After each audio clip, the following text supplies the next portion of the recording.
All right, let's just jump right into it. David Kitchen, great to have you here on the podcast today. So, you are the founder of Edge Leadership Academy and the host of the podcast Built Not Born. Tell me about your business, David. Yeah, man. So Edge Leadership Academy is kind of my love letter to the world, and I don't say that lightly. I know it's kind of cheesy, but it really is, man. It's a culmination of a lot of things that I've learned throughout my lifetime, and being able to be around high performing people and high performing organizations. And so, what Edge is a consulting firm. So what we do specifically, we kind of have three arms to the business, three legs to the business, however you want to put it. We have our corporate side, which is where we'll come in a consulting role. We'll help you develop leadership development programs within your business. We'll do mentorship for your senior managers, your C-suite, board of directors, whoever you're looking to really upskill in the leadership department.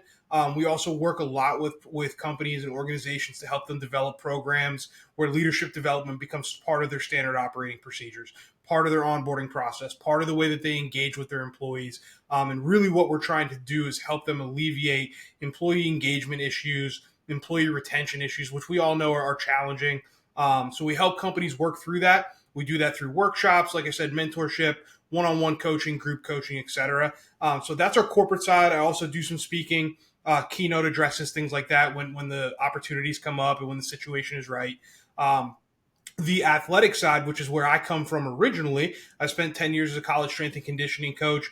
So we're still heavily involved in athletics. So we work with about between 35 and 40 NCAA programs across the country.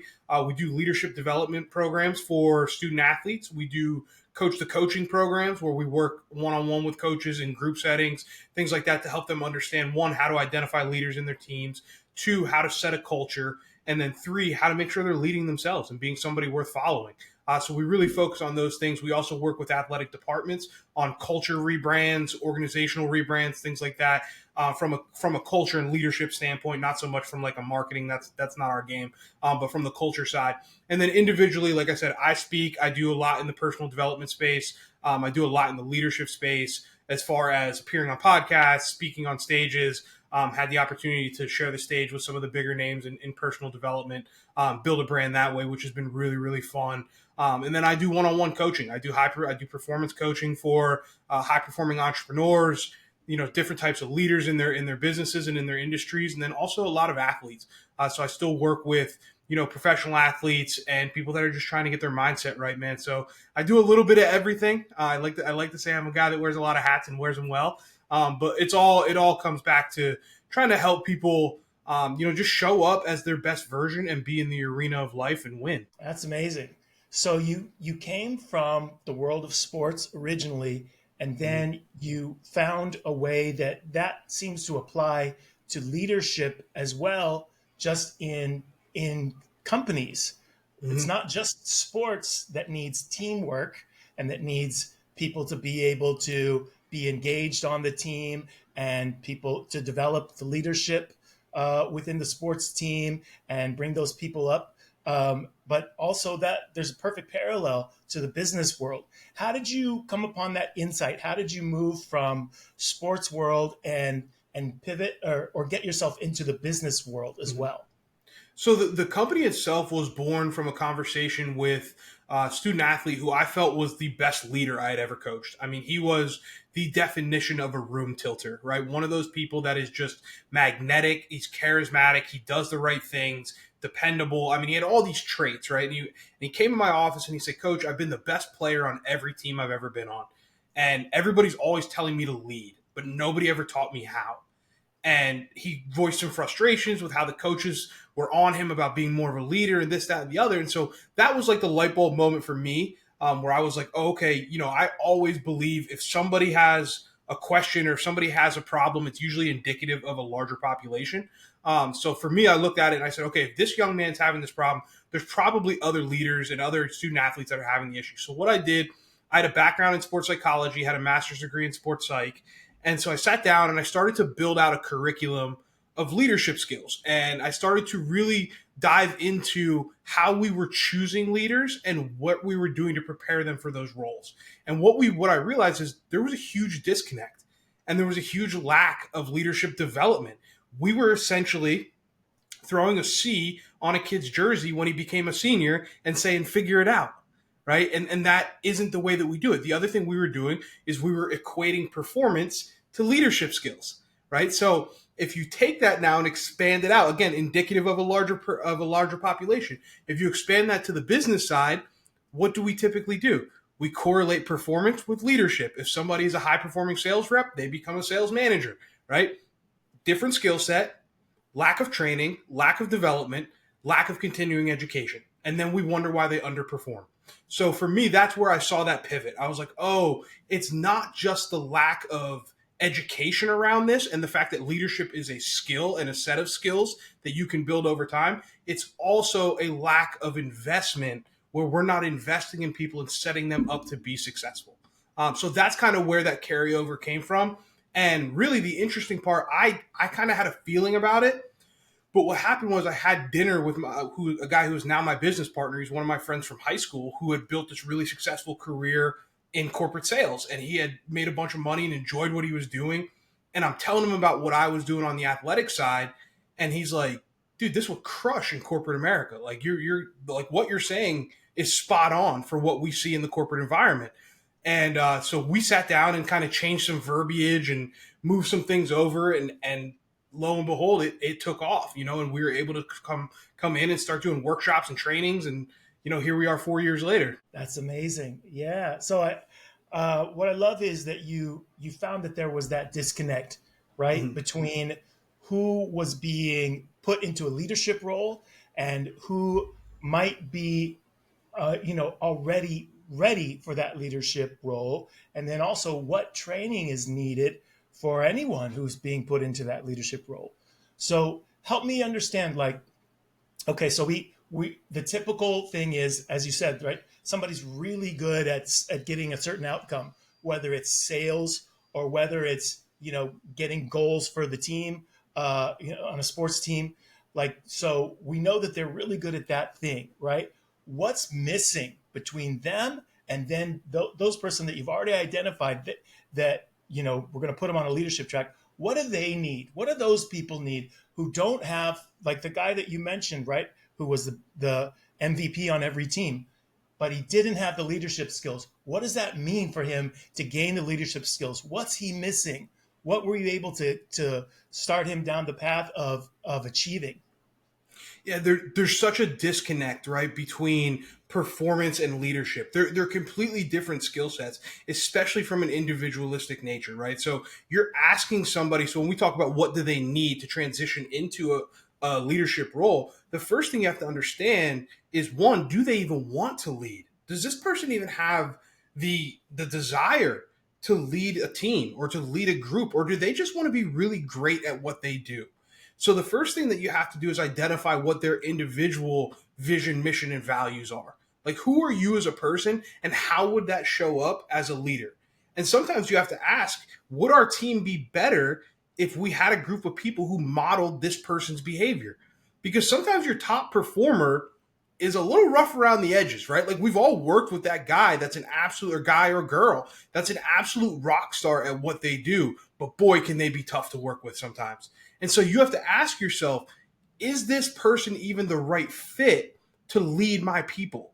And does this person want to lead my people? Then from there, we can dive into the essential skills of leadership, right? We can talk about character, which is what I was saying, the vision, the mission, the values. How is that going to show up? Because that's going to become their leadership signature.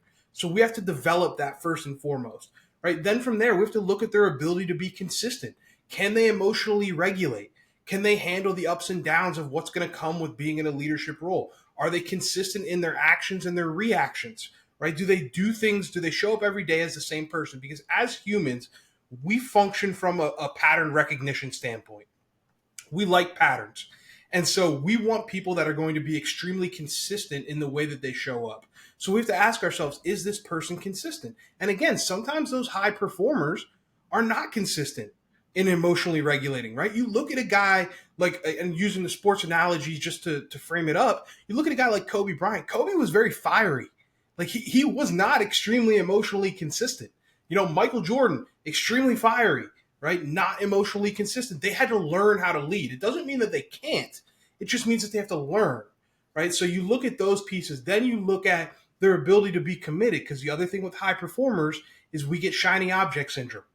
And so if you have a high performer in your organization, can they be committed to the people, the vision, and the culture, and not just the results? Because now we have to focus on all of those things. Can we focus on that? Can we be where our feet are at? Right? So you look at the commitment piece. Then you look at their ability to be creative. Right? Are they able to think on their feet? Are they able to sit in those figure it out moments? Are they humble enough to ask for help when they don't know? Are they able to identify and navigate relationships and leverage relationships properly? Can they identify people on the team and leverage those strengths properly and then cover those weaknesses with other people on the team? Like, that's a big part of leadership, is being creative and being able to problem solve in that manner. And then the last piece is just communication, right? Can they build relationships with people? Can they communicate in a way that transcends and goes past just the baseline of expectations? Because great leaders are great communicators. They're great listeners. They're great with their body language. They're great at managing tonality. They're great at asking great questions and taking feedback and giving feedback. There's a lot that goes into the ability to communicate. And so we have to look at all five of those kind of, I call them the 5 C's of leadership. So those are the things that I want to evaluate when I'm looking at these high performers. And that's only after I ask myself the question, do they want to lead, and will we be a better organization if they're in charge? Wow, absolutely. That's yeah. That all, as you said that, I'd never heard any of that before, but as you said it, it all makes a lot of sense. Yeah, I love that. So what is it? What are the qualities that you look for someone who may not be that high performer, but who might be a terrific leader? How can they self-identify? How can you pick them out of the crowd and go, you know what, this one who doesn't get all the wins in their personal outcomes, but they could lead a team.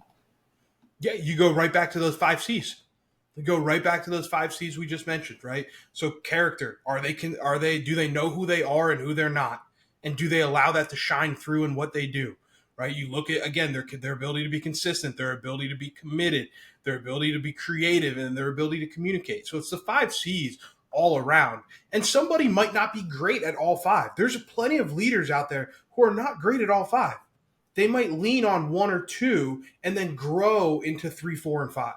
Right? They don't have to be great at every single one, but there has to be at least, probably, I would say, 2 to 3 that are at least proficient before you even consider putting them in a leadership role. And character is the most important. Character is the one that you can't outrun it. We used to say in when we were training athletes, right? You can't out-train a bad diet.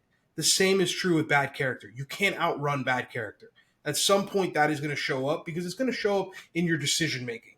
And so that's going to impact your team, right? So we always start there first and foremost. So, like, my advice to people hiring and people who are saying, okay, I want to start to promote from within, I want to start identifying people within your team that have really high character.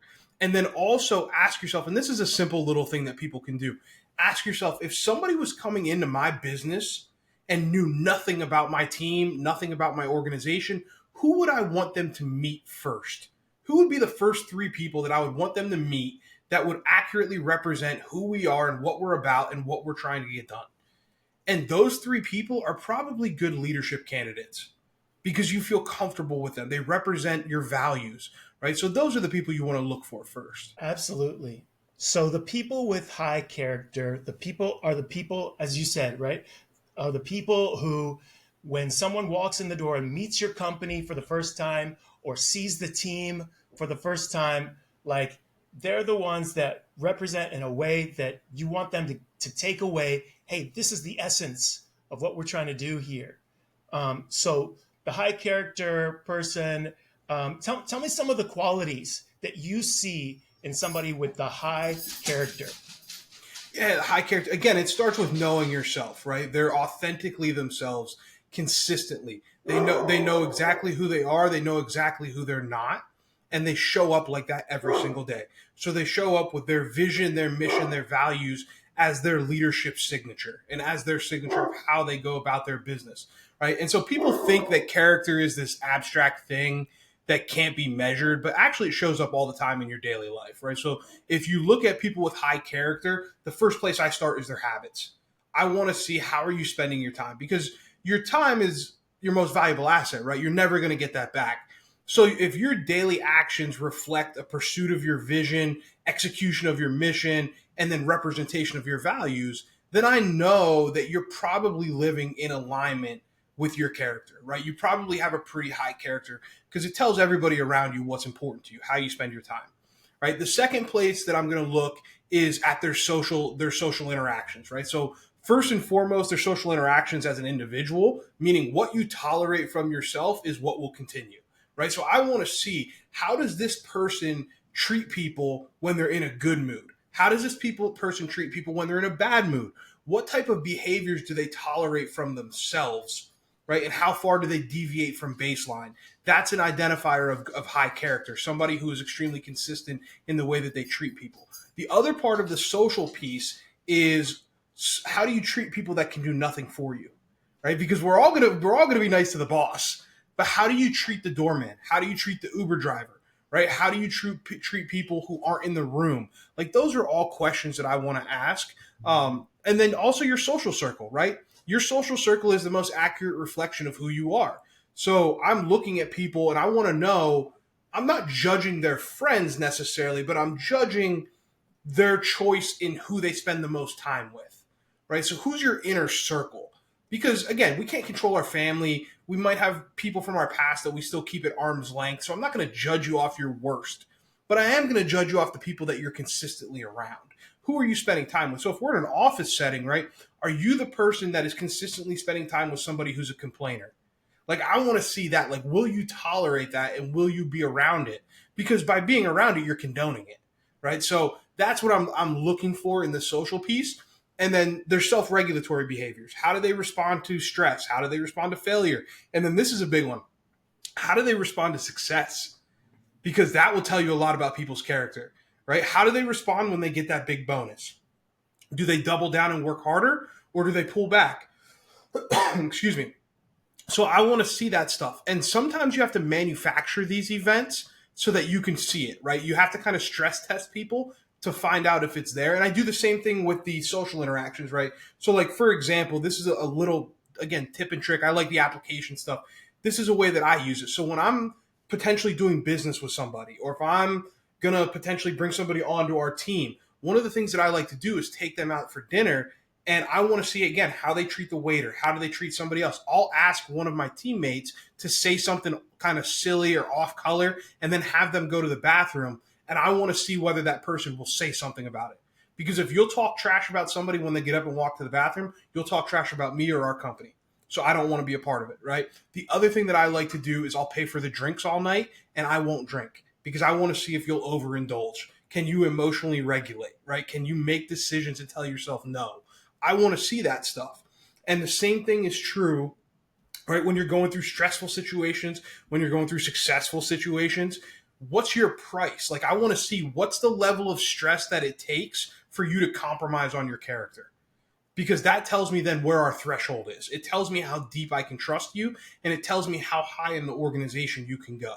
Because the stress level goes up, right? Obviously, the higher you get in the organization, the bigger the challenges, the more complicated the problems that you're trying to solve. So we want to see, how well do you manage that stuff? And then lastly, how does it show up in your mindset, right? So to me, somebody who has a fixed mindset is a representation of poor character. That's just my opinion. I don't have the data to support that, but I would be willing to argue and bet a significant amount that there's a strong correlation there.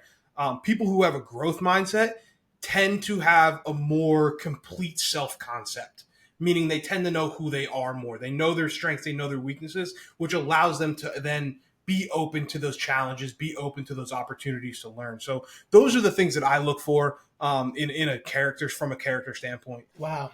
Yeah, you are a wealth of information, David. This is really amazing. Like, hearing all this stuff from you, because I like a lot of this stuff is some stuff that I might have thought about, but I hadn't put it together the way you so solidly put it together. So I love this conversation. I really appreciate everything that you're bringing to this, David. This is amazing. Thank you. So just for some people, like you talked about mindset, for some people, we'll just dig in it just a little bit. Some people that might not understand, like, what is the difference between a fixed mindset and a growth mindset? Like, how Mhm. would you explain that to somebody who's asking that question? Yeah, plain and simple. A fixed mindset is thinking that things happen to you versus a growth mindset is saying things happen for you, right? And there's a couple different little examples that you can give along that, but one of my favorite narratives of the fixed mindset is the steady the horses example, right? So there was, and I don't know if this is myth or truth, but it's kind of become a fable in the business world and when you talk about fixed mindsets and in the psychology world, there was they were shooting during World War II. We were shooting cannons, right? We're shooting our cannons, but the Germans were out shooting us, meaning they were shooting more rounds than we were, and we couldn't figure out why we couldn't keep up with their firing rate. So they ran it up the chain of command, and it goes to a colonel, and he said, "Why, why are they shooting their cannons faster than we are?" And the colonel said, well, we're using the same brand of cannon that we've used since World War One, that we used earlier than that. It's the same manufacturer, everything. Let's go back to the books and look. And so what they found was the book had not changed since the Revolutionary War. So the first instruction manual from the manufacturer said, fire the cannon, wait 60 seconds, right? That's what the manufacturer's instruction said now. The second, when they went back to World War One, it said, fire the cannon, wait 60 seconds. Well, why is 60 seconds? Why is that the number? When they go back to the Revolutionary War, the manufacturer said, fire the cannon, wait 60 seconds to steady the horses, but nobody had ever changed it. Right. And so to me, that's a fixed mindset. A fixed mindset is not looking for opportunities to expand. It's not looking for opportunities to get better. It's saying this is the way we've always done it. That's a fixed mindset. A growth mindset is somebody who's constantly seeking opportunity, somebody who's constantly seeking ways to do it better. And again, they're not trying to reinvent the wheel, but they understand that the wheel that we use today is a little bit better than the wheel that we used on the horse-drawn carriages, right? And so they understand that we're trying to iterate and we're trying to get better.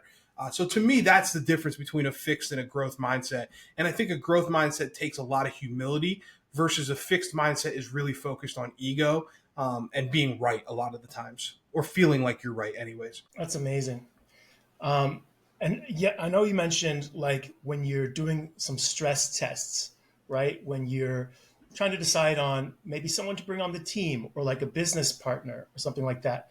Has the like what would be the criteria? Like, have you ever seen somebody like fail at this? Like the things that you mentioned, like they sound like pretty natural things, right? Even though they are stress tests, but people do interact with wait staff, and sometimes people do say something that people don't agree with, but they're in a new group. Like what's a good way? What would be a good way for people to show up in that situation and show that yes, they're a great team player, and then what would be a bad way for them to show like this is probably the person we don't want to have on our team or in this particular role. Maybe we'll Mhm. find not as good a role for them. Yeah, I'm very much just in the camp that believes in authenticity, right? So I'm perfectly okay with you speaking your belief. Your beliefs do not have to be the same as my beliefs. In fact, I want people that are the opposite of me. People joke when they meet my business partner, they joke because we're like yin and yang.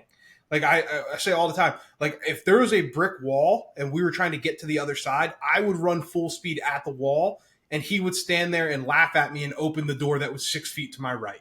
And be like, yo, let's go this way. Like that's just who we are. So I don't expect people in those stress tests, right? If you are in that environment, you feel like you're being tested a little bit, be authentic, be yourself because people can smell the nonsense, right? Show up scars and all, be willing to be yourself, be vulnerable, right? Admit mistakes, things like that. But if you want to fail, then one of the fastest way for us, one of the keys that I look for, blaming, complaining, and defending. Those three things to me, I have no space for them. I have no tolerance for them within my organization, within my friend circle, anywhere around me.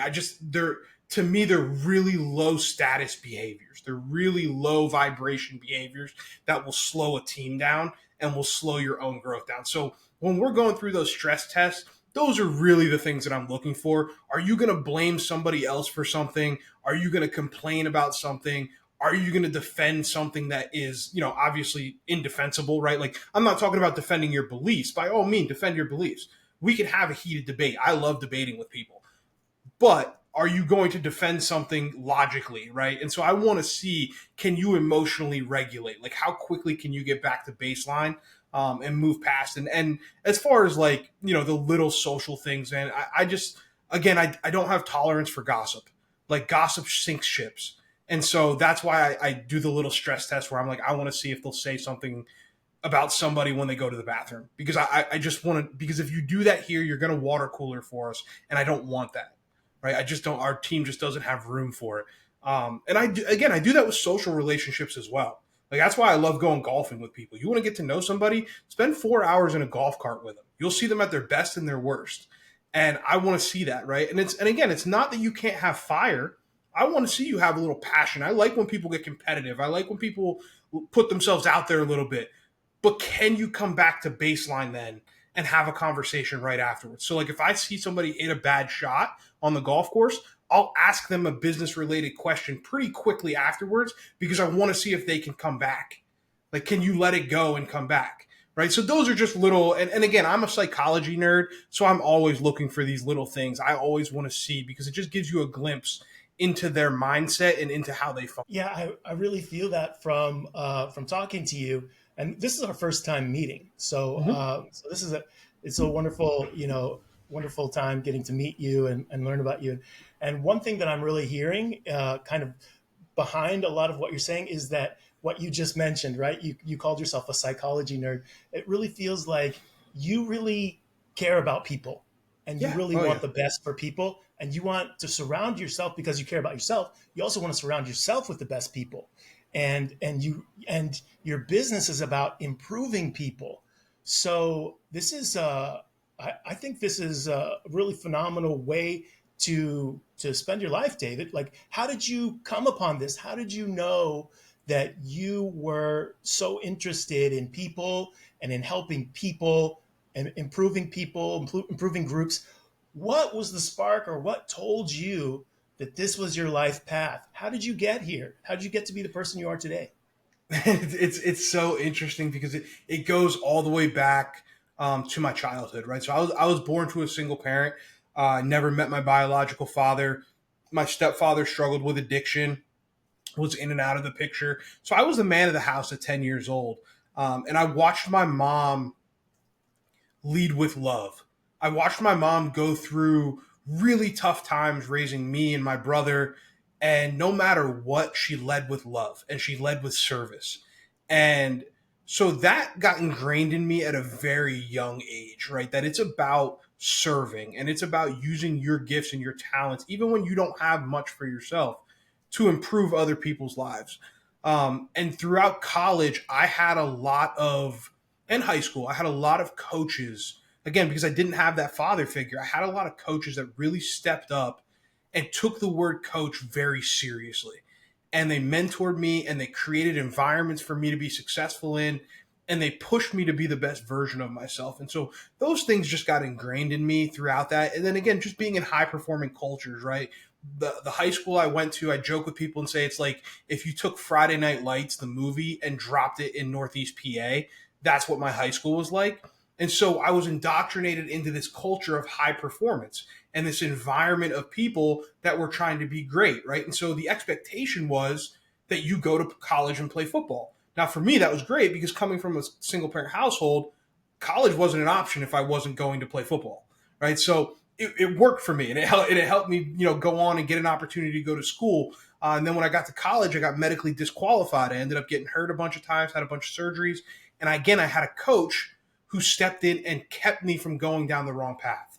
And he kept me involved and he pushed me to be better. He sent me on an internship. I had no interest in studying abroad. He sent me on an internship to London, where I got to live for 6 months and work for a company overseas and do that. And so I just had this group of people throughout my life that always pushed me, and kept me on the right path. And then when I got the opportunity to start coaching, I saw the impact that I could have. And my whole goal with coaching was to give back, because people had given to me. And so as it grew and I learned more and I got interested more in the psychology behind it, and I started to work on my own traumas and my own childhood stuff, I really got deep into the psychology piece. So I got my master's in it. I'm finishing my PhD in psychology now. And so that's where all that came from. And this is just the culmination of all those experiences. Wow, it's amazing. So you've got your master's in psychology, and then what told you I got to get my PhD? Master's isn't enough. I gotta make sure I get that doctorate. Honestly, Mike, I have a firm belief that every family has one, right? And what I mean by that is if you look at generationally wealthy families, if you look at families that are extremely quote unquote successful, right? I'm not just talking financially. I'm saying they have great families.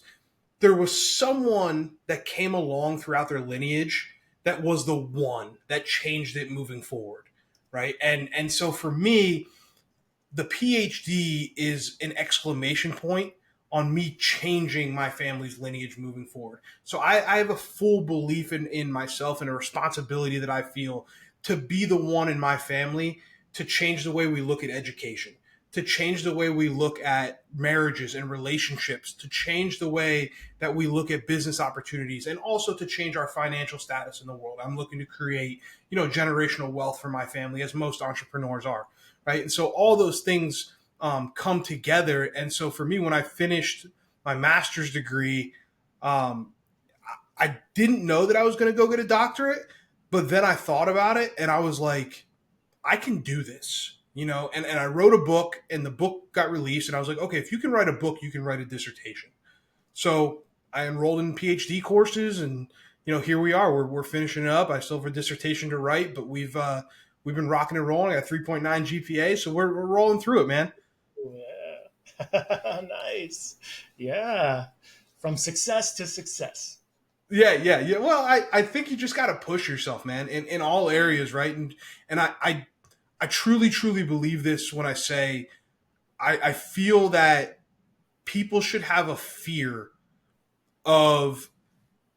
Let me frame this up a little bit. So there's the old deathbed question, right? Like people say when you're laying on your deathbed, the person that you were comes face to face with the person you could have been, right? And I think you should really genuinely have a fear that that's the first time that those two people are meeting, those two versions of you. I think our goal and our purpose should be to have them meet while you're still on this earth, right? And that means chasing what you're capable of, chasing that thing and chasing the edges and trying to push. And that's emotionally, that's physically, it's mentally, it's academically, all those things. Chase the best version of you and see what happens. Is it all going to work out? I don't know, but I know if I chase the best version of me, it's more likely than not that I'm going to do pretty well. And the way you find that, right, as I heard, right, you knew that you knew that the master's degree wasn't enough and you had to push yourself to the next step. You knew that it wasn't good enough in college for you to just get an injury and bow out. Like you listened to your coach who was a mentor to you, who said, take this internship, go to London, something that, I don't know about you, but when I was in college, I never thought I was going to go to London, So if you were like me, you'd be like, what? Now I'm going to London? Like, what was that like for you? How did that change you to go? Was that your first time going to another country? And how did that change you from where your mindset was, where you lived in one place, you'd never gone to another country, and then suddenly you were living there for 6 months? What was that like for you? So much perspective on so many different levels, right? One, now being an African American man, I've felt the feeling of being the minority before, right? But it's a whole new level when you're also the minority in the fact that you don't speak the language, right? So like when we would go travel to Spain or to Sweden or to any of the countries in Europe, not only are you the minority from a racial and ethnic background, you're also the minority in the fact that you don't even speak the language. And so I thought that was a really interesting challenge to encounter. But I think it also taught me that inherently people are good. Like inherently, people want to help you. I do believe that. I think there's more good than evil in the world. I know social media and the media in general try and convince us otherwise, but there generally is more good than evil in the world. And so I found that people are people, no matter where you go. And they genuinely wanted to help and they wanted to see you be successful in what you were trying to do, right? Whether it was just trying to find the bathroom sometimes, right? They want to see you be successful. And so, I think that was a big perspective shift for me. The other thing was we got the opportunity while we were over there to work for a company called Husky Limited, I believe it was called. But they were based out of the Czech Republic, and they were looking to expand into North America. So part of my internship was to do the market research for them. I was a business major in college, so we're doing this market research, and we got the opportunity to present to their board. So they flew us to Prague. We were based out of their London office, but they flew us to Prague. We got to present to their board, their CEO, their founders, and it was this awesome experience. And every other group kind of told them what they thought they wanted to hear, and I went the other way and spoke up against what my group kind of wanted to do, but spoke up and said, hey, listen, I don't think it's a good idea, and here's why. And I gave them the numbers and et cetera.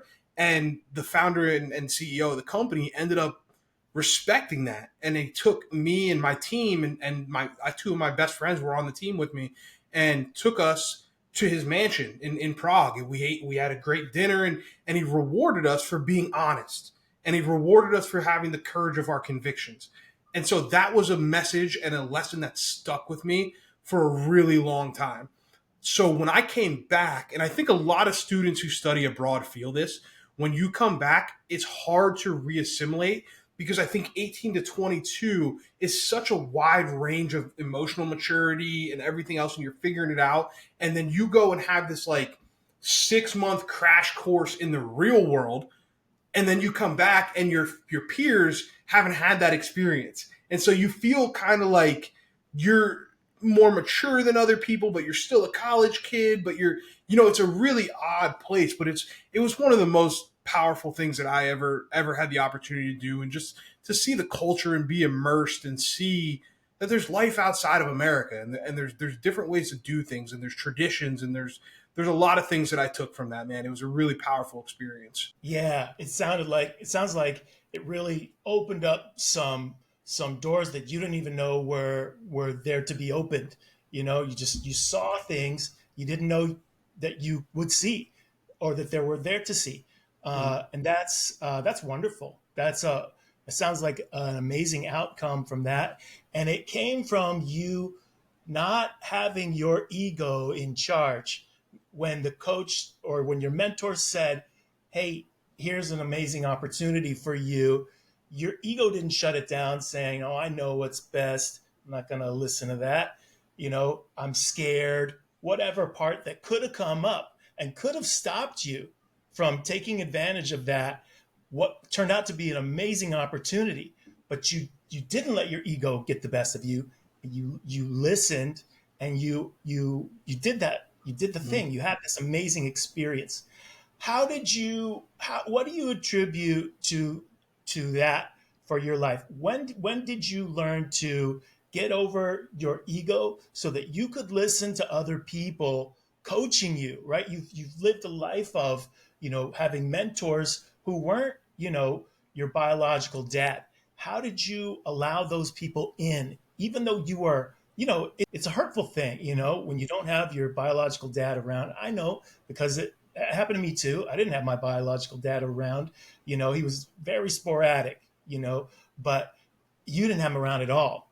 So how did you get past that? It's something that took a lot of work. It's something I'm still working on. I'd be a liar to say that my ego hasn't influenced things that I've done in the past in one way or another. I mean, there was definitely periods of my life where I was ego driven, which I think a lot of people are, but I think having the support system in the family that I have raised me to be other centric rather than self centric. And so I think that foundation always kind of shined through.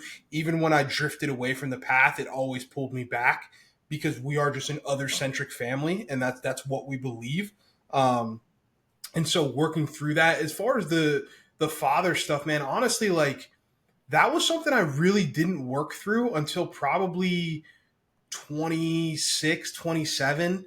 Like I just pushed that stuff into a box and tried not to ever deal with it.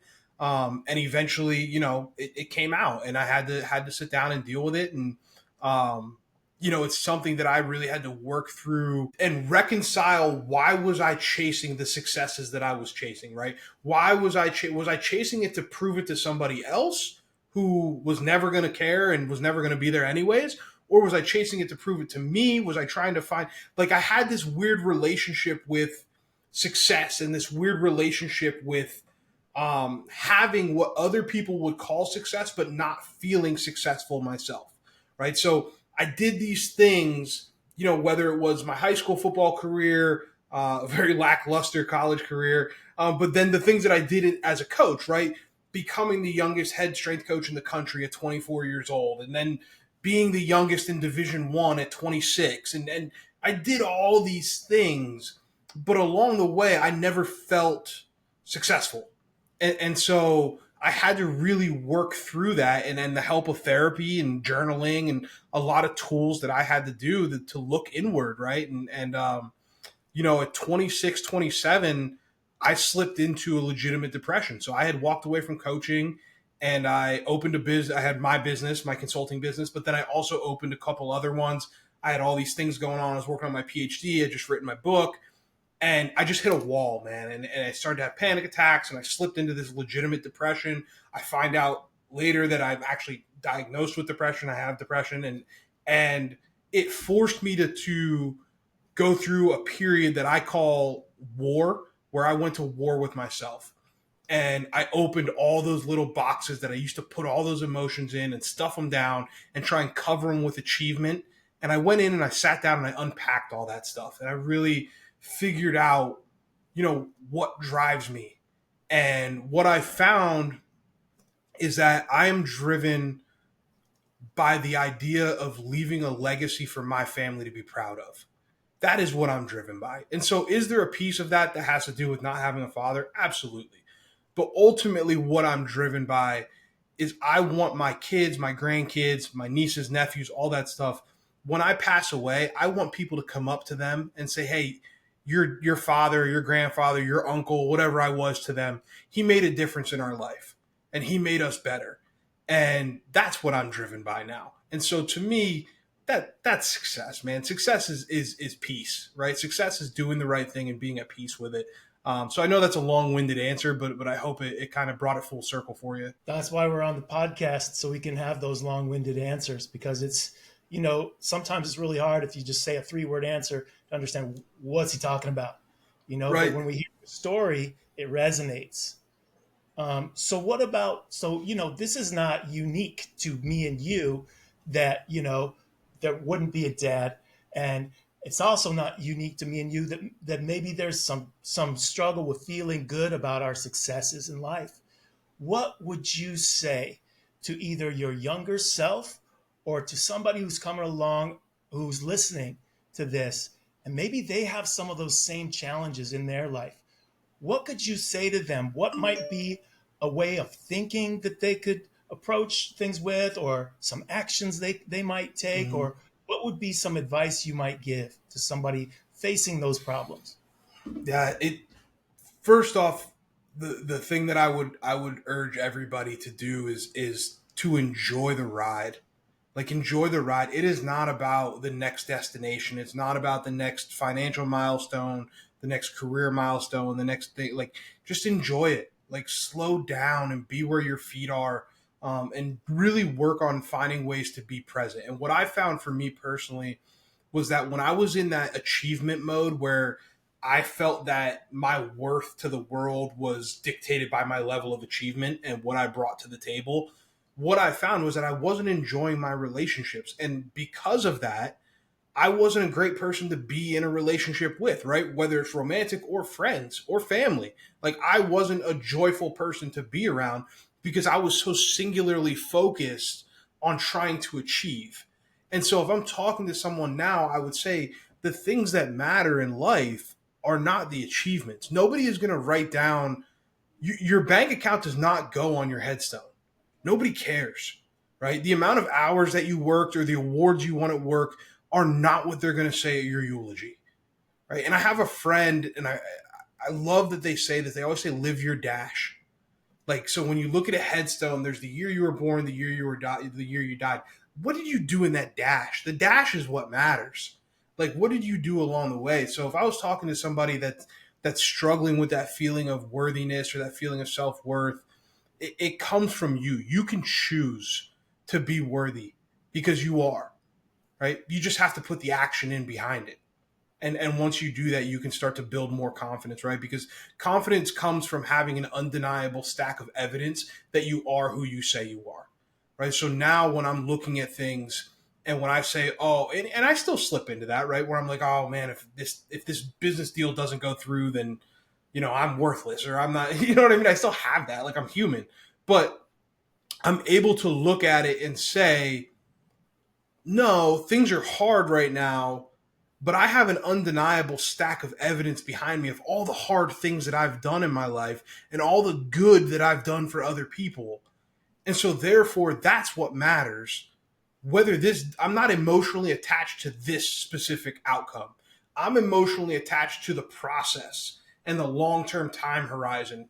And so that's where I would start for people, is just back up and take a bigger view, and act in service, man. Act in service of others. So, what does that look like to act in service? How can somebody, if they don't know how to do that, how could they start to act in service?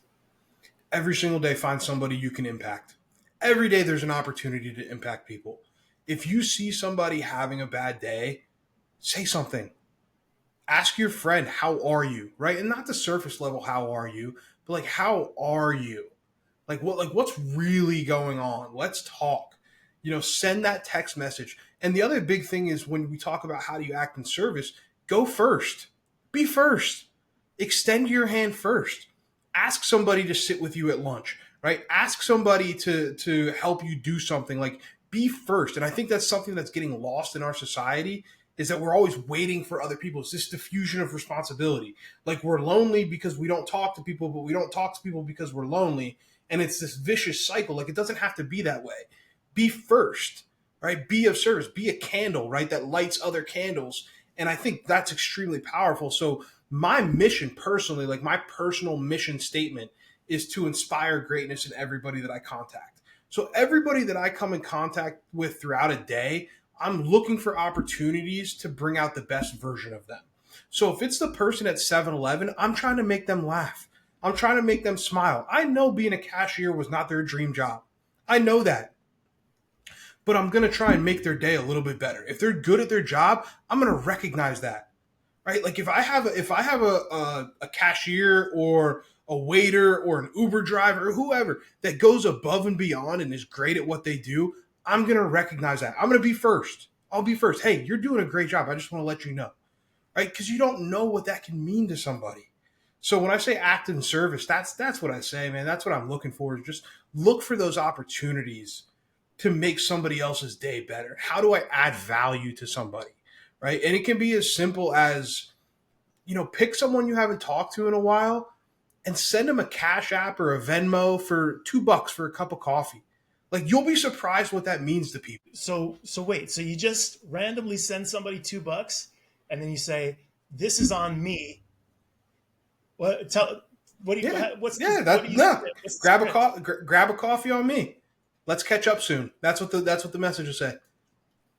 Like, I like that. It doesn't have to be. You know what I mean? To me, those little things mean something to people, right? Like, and you'd be surprised. Like, I've done that, and then the person will reach out to me and be like, "Dude, thank you so much. Like, you don't know what kind of day I was having, or whatever. Like, that meant a lot to me. Whatever. Like, and I'm not doing it for that reason.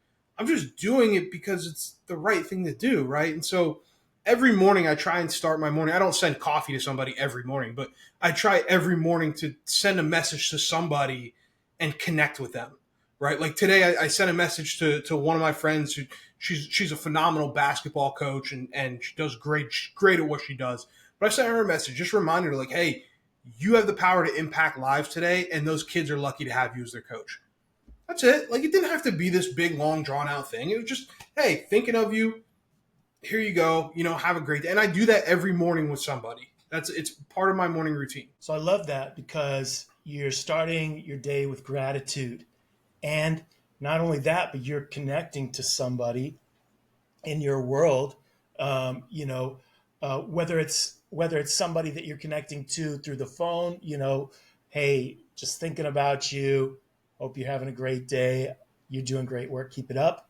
Or it's you see somebody, at the gas station, and you're like, you're doing a great job, or you got a nice smile, or or just you could do it like walking down the street, like, hey, that's a cool shirt. You know, any anything is what I'm hearing from you, like works, right? It doesn't have to be a huge deal, but you are expressing positivity and you're bringing something nice in the world that didn't exist before, and it's uplifting. It's an uplifting Correct. energy. Correct. Yeah, be the change, right? Like it's the old quote, like be the change you want to see in the world. And that's the be first mentality, right? Go out and just do the thing and try and add value to people. And if you do that, man, I've just I've never seen a time where it hasn't been worth it. I've never had a time where I was like, I regret doing that, or that was a waste of time. Like, never.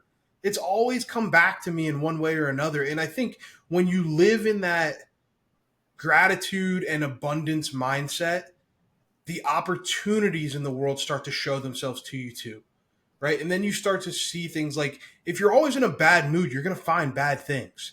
If you act yourself into being in a good mood, then you can find good things, and the more you act, that's why we say act as if. Like the more you act that way, the more you actually become that way. And it's something that you can genuinely anchor yourself on, and for me, as somebody that battles with depression, like I know that there's a lot of people out there that are fighting wars that nobody knows about. And so if I can be that source, because I know what it feels like.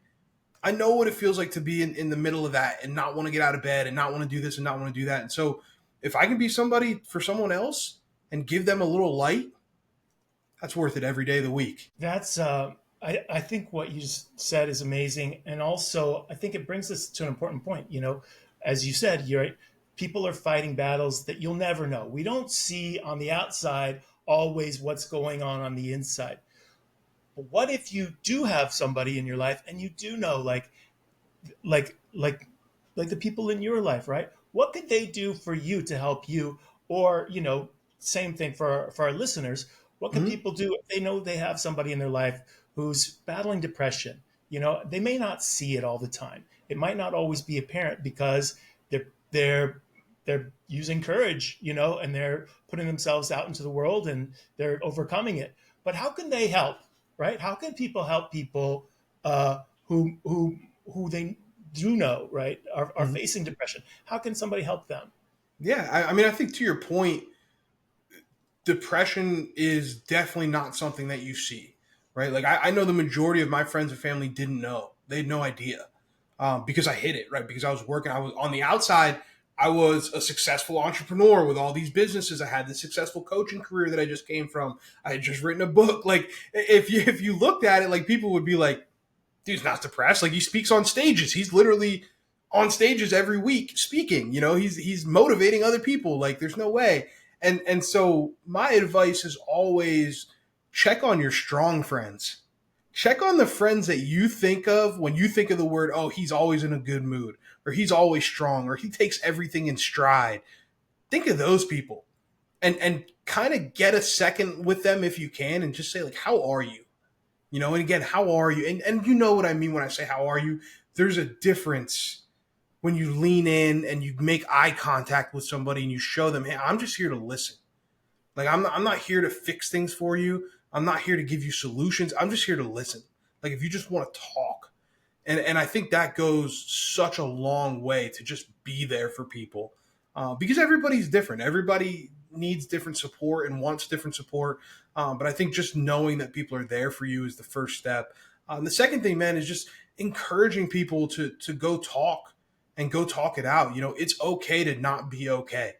And in today's society, um, there's the stigma is getting better, but there's still a stigma around it, right? And again, using my own example, like I'm a guy whose life was built literally around strength. I was a strength coach, and I had a master's degree in psychology, and I, you know what I mean? Like, I had all these things that would say that, I shouldn't be the one going through this stuff. And so I think to help people break that stigma, right? Helping them understand that it's okay to not be okay. And there's nothing wrong with going to talk. And I still, to this day, my team knows it. Everybody in my world knows it. I talk about it openly. Like, therapy is a key part of my week. Every week, it does not get moved. I don't care what's going on in the business. I don't care what's going on otherwise. That is something I do for me that allows me to show up as the best version of myself for the people that I care about. And so I have to be selfish so that I can be selfless.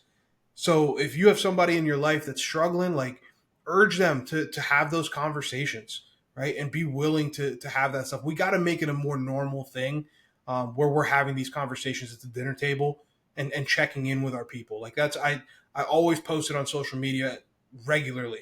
Like, check in on your people. So yeah, that's amazing, right? Hearing that, right? What I heard from you just now is, so people that, even if you know, like, that they are super strong and all that, that doesn't mean that they're not also facing things that we don't know about.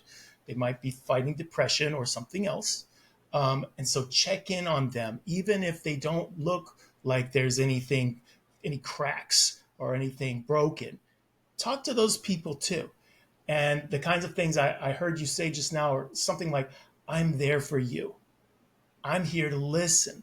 Let's talk. Tell me, how are you? Really, how are you? Right? And then I also heard you talk about therapy, right? And how that helps you show up, right? So that you can be the best version of yourself, how you can be selfless by taking that time for therapy, making sure you don't, like, move that time because it's sacred in a way. Mm-hmm. Mm-hmm. How does it help you? Okay, so you go in there, right? You have a session, whatever the time length is, typically an hour maybe for Mm-hmm. some people. How does how does therapy help you to show up better for your team and for your people? Man, it helps me stay clear on what the vision is, and it helps me stay clear on what's important in my life, right? And put things in perspective, put things in their proper places, because there's times where, you things feel insurmountable, and problems feel bigger, and they feel like they're in your face all the time. And especially as an entrepreneur, right? You wake up on a daily basis, and I'm betting on me every single day. I'm putting all my chips in the middle of the table every day. And sometimes not sometimes, it comes with a high level of stress. It comes with a responsibility. Like, I have to show up for my clients. I have people on my team that I'm writing checks to, right? That I got to make sure that we're getting things done so that they can take care of what they need to take care of. Like, there's a lot of things that come with being an entrepreneur and trying to be a high performer and chasing these things, trying to be the one in my family, right? Like, that's a lot of pressure. And I know that's self-inflicted, but therapy is a great space for me to be able to talk that out and be able to put things in their perspective and say, okay, hey, listen, this really isn't that bad. I felt this way because XYZ, right? I attached this emotion to this event when really the event itself is neutral. It's not good or bad, but I attached a story to it. And now let's back that up and let's question that story. Let's make sure that that's not true, right? Or, hey, I reacted or responded in this way to this thing. Let's dive into that. Let's figure out, why did I respond that way? What was it about that person or that comment or that business deal or whatever it is that set me off and that put me in that perspective to where I didn't see things clearly, and I said something that I didn't want to say, or I thought something that I didn't want to think, whatever it may be. So really, it's just a sounding board, and a place for me to be able to kind of take all of my thoughts. It's like, imagine if you had a projector and you could project all of your thoughts onto a whiteboard, and then you get to sit there with somebody else and kind of put them in the proper places. That's what it does for me, and it keeps me clear. So when I walk out of there, when I finish that session, I'm like, okay, I know what my vision is. I know what my mission is. I know what my values are. I know the things that I need to execute on. And because I went through that process and I talked through these things, I now know what triggers and what traps I might fall into, so I can identify them quicker and not trip up over them again, right? I don't fall into ego traps. I don't fall into old habits. I recognize bad patterns when they start. All these things help me move forward at a faster clip and at a faster pace, which then helps me help other people. Avoiding those mistakes that you are learning about your own personality, that's phenomenal. And how great would it be, if everybody could do that? I heard a quote yesterday, or I saw it online. It was something like, a lot of people spend their time in therapy trying to deal with issues caused by other people who didn't want to go spend their time with therapy. Yeah. It's so true, man. It is so true.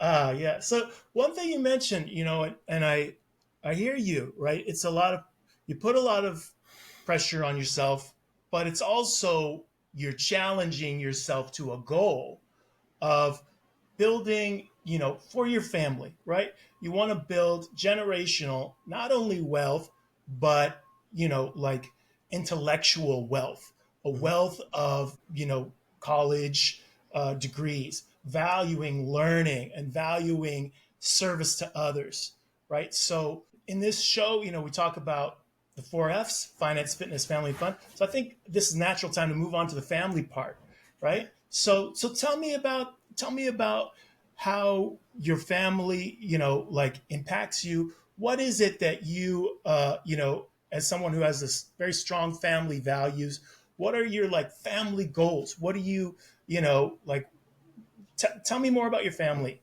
Yeah, yeah. So I mean, first off, my family is everything to me. My family is they're the bedrock to everything that I'm doing. They're the foundation to all of it. They're you take things from your family and you look at them, and I think this is the perspective that people need to hold on to, right? Is you take things from your family and you look at them and you say, okay, here's things that I want to continue, and these patterns of my family that I want to continue, and then here's the patterns that I want to break. Here's the things that I want this to end with me, right? Like I want to be the last one to ever have to go through that, right? And so when I look at my family, like my family has a long history of divorce, and fatherlessness, and I want that to end with me. Like I'm not married right now, but when I am and when I have children, like that's very important for me that I will be present and I will be there and I will show them. I want my kids to be able to walk out and say, I know what a healthy relationship looks like. Right. And that's something that I'm striving towards. And part of that is, again, going back to working on myself, the therapy, also the other F, right? Financials. I'm building the stability to be able to do those things. The other thing is I look at my family, and for a while there was poverty, and there was, I grew up not having much. And so it's like, I'm trying to change that, and I'm watching it as it happens, right? Because not only am I making decisions that are doing things, but my mom went back to school at 40 years old and got a degree and is now speaking on stages, and she runs the best, it's literally voted the best Alzheimer's unit in the state of Pennsylvania. Like that's what she does. She's the foremost expert on Alzheimer's treatment and dementia treatment and assisted living for elderly. And she speaks all over and gets to do things. And it's like, I see that happening. And now the type of conversations that we're having change. We never used to talk about money as a family. Never, because we didn't have any. Now we're having conversations about investments. We're having conversations about tax strategy. We're having conversations about forming LLCs and investing in real estate and property management, and how do we make these things work. And you see that, and it's like, okay, that's the change. That's what's starting to change, right? And that's exciting to me. And my brother is an absolute picture of strength. He's battled cancer twice. He's 26 years old. He's 2-0 against cancer. He jokes about it, and it's kind of a dark joke, but he enjoys it. Where he says, "There's, I'm not saying that I can't die from cancer, but there's no proof that says I can, because he's 2-0 at this time." So he's just a rock star, man. You want to talk about just stoic strength? I mean, that's who he is. And so my family for me is extremely important. I make time to connect with them as often as possible. We live about, this is the closest we've ever lived. So for the decade that I was coaching, I was all over the country. I rarely saw them. Now I live about an hour and 15 minutes away from them, so I get to see them pretty often and spend some time. They both live in my hometown. I live about an hour and 15 away, but they bring an element to me that is so important. There's a balance there, right? And when I say family too, I extend that to my closest friends, right? Those are part of my family as well, and those guys, my friend group pushes me to be the best version of me. Like we're not the kind of friends that if something's not right, we won't say anything. Like we're the kind of friends that if you're slacking, we're gonna tell you. Like if you come in and you look like you gained 20 pounds, we're gonna say something. If you come in and we've heard from your wife or your significant other that you've been a jerk at home, we're gonna say something. Like that's the kind of friend group we are. And so yeah, man, my family and my friends are everything to me, brother. They are the gas that keeps this fire going. That's awesome. So I love how, you know, you talked about this. This happens to people, right? Families sometimes disperse, right, due to jobs, or it could be other things, and then sometimes they come back together. Mm-hmm. And what you guys have done is you found a way to create adult versions of the relationships, right? Where, when you were a kid, obviously you weren't working. You didn't have the experience of having traveled around the world and had experiences that are unique to you and your family, and done all the coaching and all the wonderful, things that you've done. But now you've built a new type of relationship with your family members. With your mom, you're having new types of conversations you've never had before. You're talking about finances in a way that your family's never talked about before. You're talking about the business side of things as well, because you've both experienced changes in how do your business, and you're both in your prime of your business, right? She just got this award, and you're just continually building on what you're doing, right? So you're meeting in a new way, and your brother too, right? So tell me, what's that like? What's the difference for you, like, that you can have this adult relationship with your family, right? What changed that allowed you guys to reform as a family, as adults, and not have all those problems that you might have, that most people have, right? Uh, when they're in their early life, right? Like you said, you identified things that you want to change. So Mm-hmm. how did you start to get past some of that so you could have these adult relationships in your family? Honesty and transparency.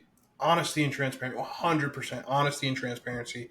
Um, we are so honest with each other as a family. If something bothers somebody, we say it and we address it. And there's not there's no scoreboarding, right? Like we don't hold things over each other. Like we're just very clear. And not only that, and I think this is a really important part that I don't think a lot of people do. We're very clear on what our priorities are. So what that allows us to then do is have healthy boundaries. Like I can tell my family, hey, I'm not coming to XYZ family event because I'm working or because I'm doing this thing or whatever. And they understand that and they respect that and they're supportive of that because I was very clear about those values and what's important to me right now. So like for instance, this spring we did a 9-city tour where I spoke in 9 different cities. And prior to that, I told my family, like, hey, I'm going to be gone for the next 9 weeks, right? I'll be home for like a couple days here, a couple days there, but like, I'm not going to be available to be at family events, to go to dinner, to do any of those things. And I might not answer my phone because I'm going to be on flights and all these different things. I'll be sleeping in different time zones, like whatever. I'll call you when I can, right? And so that allowed us to make sure that prior to me leaving for that tour, we were intentional about having some time together, right? And so we don't have to spend days on end together, but we'll go and spend, an afternoon, like the three of us, me, my mom, my brother. Let's go get lunch and we'll go do something, right? And we'll be really intentional about those 2 hours that we spend together. And so I think that that's a big piece, is that transparency about what my priorities are and what their priorities are, right? And we're very, very upfront and very clear about that. The other thing is respecting each other's visions and understandings of what success is, right? Like we all have different versions of what success is, and that's okay. And we don't project that onto each other. And I think when you're younger, or sometimes some other families do that, right? Where you're projecting, where it's like, well, my mom expects me to be a doctor and do this, right? Or mom and dad wanted me to be a lawyer and marry this kind of person and do this thing and have this many kids. Like, we don't do that to each other. It's like our journey is our journey. And that was a big challenge, honestly, for me and my brother, because my brother has a very different version of success than me, right? Like he is incredibly intelligent, has a college degree, but he loves manual labor. Like he loves being outside. He loves doing like that is fun to him. That's fulfilling to him. It's still in service. He goes and works for, you know what I mean? He's doing service for other people, but it's like that's what he enjoys. And so to him, success is, you know, a family, the white picket fence, working 9 to 5, like that's success to him. And to me, obviously I have bigger, you know, when I say bigger, I just mean literally larger aspirations as far as financial success, business success, etc. Right? But we just have these different perspectives. And so we learned that we have to learn to respect each other's perspectives, because what I'm chasing and what he's chasing are two different things. So that means we might prioritize things differently when something comes up, right? When there's an opportunity, I might say, hey, I'm going to go work because I'm trying to build this business, versus he might say, well, I'm going to go fish and hang out with my buddies because that's what's important to me right now. I work a long week. I'm going to go do this thing, right? So it's just, again, it's just conversation and just being open and honest, but unspoken expectations lead to resentment. And so we're very clear about what's expected from each other. Like, hey, I don't expect you to attend, like, I don't expect them to come to my events when I speak, even if I'm speaking in the area. I don't care. Like, I don't expect you to do that, you know? But I've seen other situations, and I'm not just talking like family relationships, but like where you do expect them to be there, but you never say anything, and then they don't show up, and then the person's upset with them. Like, to me, that doesn't make sense. Like, just be very, very clear about what you expect from each other, what success looks like in the relationship, and what success looks like for you individually. And then you're fine, right? Because then everybody knows what they're being held accountable for. Like, if I don't know that I'm being held accountable for it, don't hold me accountable to it. That's not fair, right? And so we're very good about that. That's how I would say we've made it work. Yeah, we can't read each other's minds. No. We've got to take down the wall enough and be we have to risk, you know, telling the honest truth. This is what I expect. This is what I don't expect. You don't have to come to my thing, but you know, when I get married, you better be there. Right. Yeah. And removing the judgment, right? Like, I'm not judging you. Like, I don't judge, you know what I mean? Like, none of us judge each other. And that I think is really powerful. Yeah. So you mentioned you want to get married someday, right? And you want to have kids, is what I heard earlier.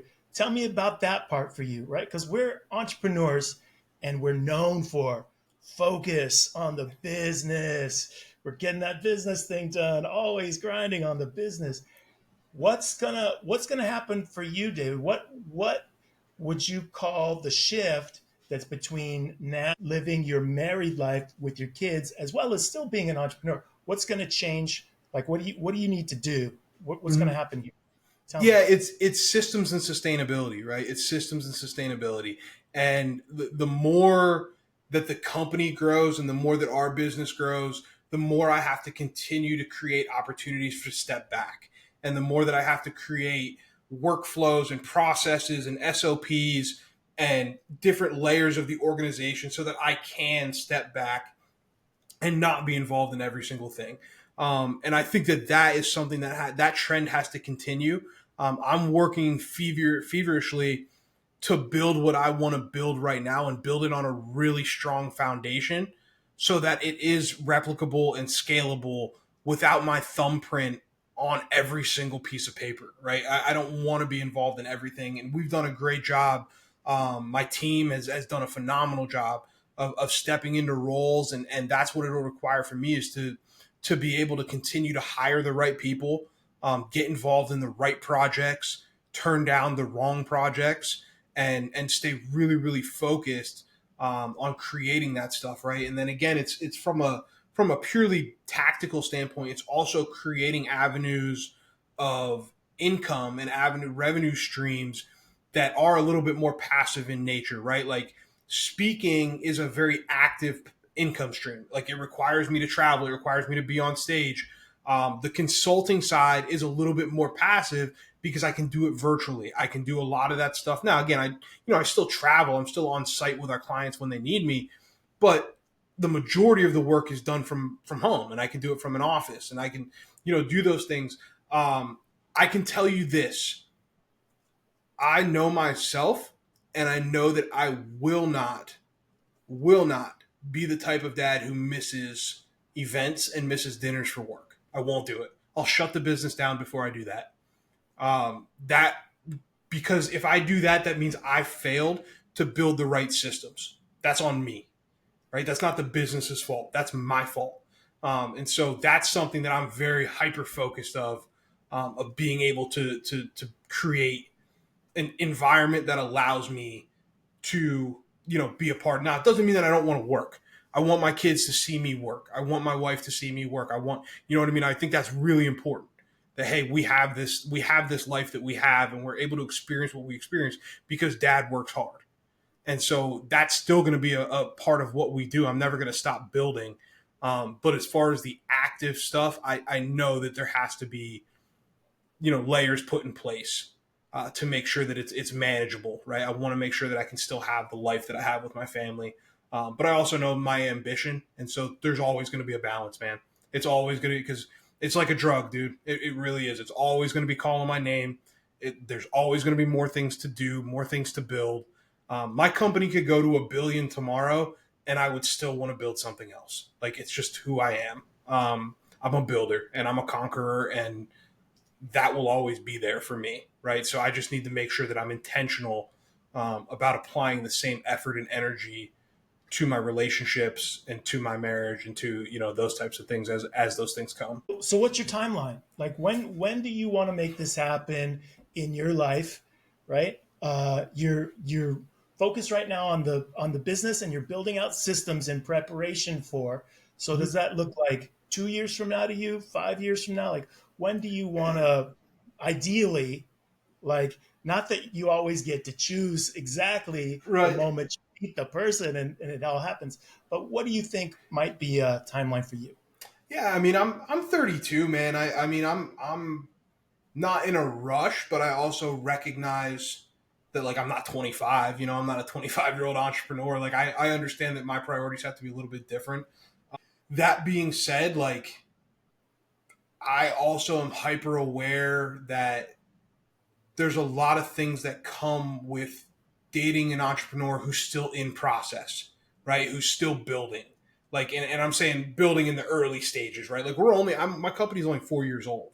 And so I'm still in process. There's still 14, 16-hour days. There's still, not every day, but there's still those things. There's still stretches where I got to put my head down and just grind, right? And so to ask somebody to step into that is a big ask, and so it has to be the right person. So for me, I don't think it's on my time.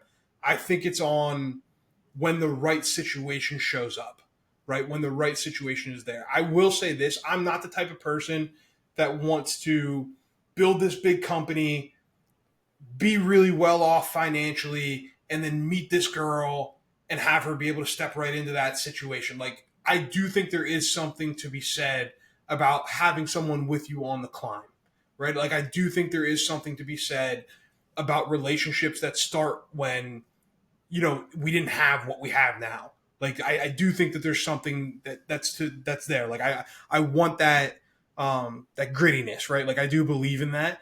But dude, I'm so laid back when it comes to this stuff. Like, I'm very much so, like, when it comes, it comes. I'm not turned off to it by any means. I'm open.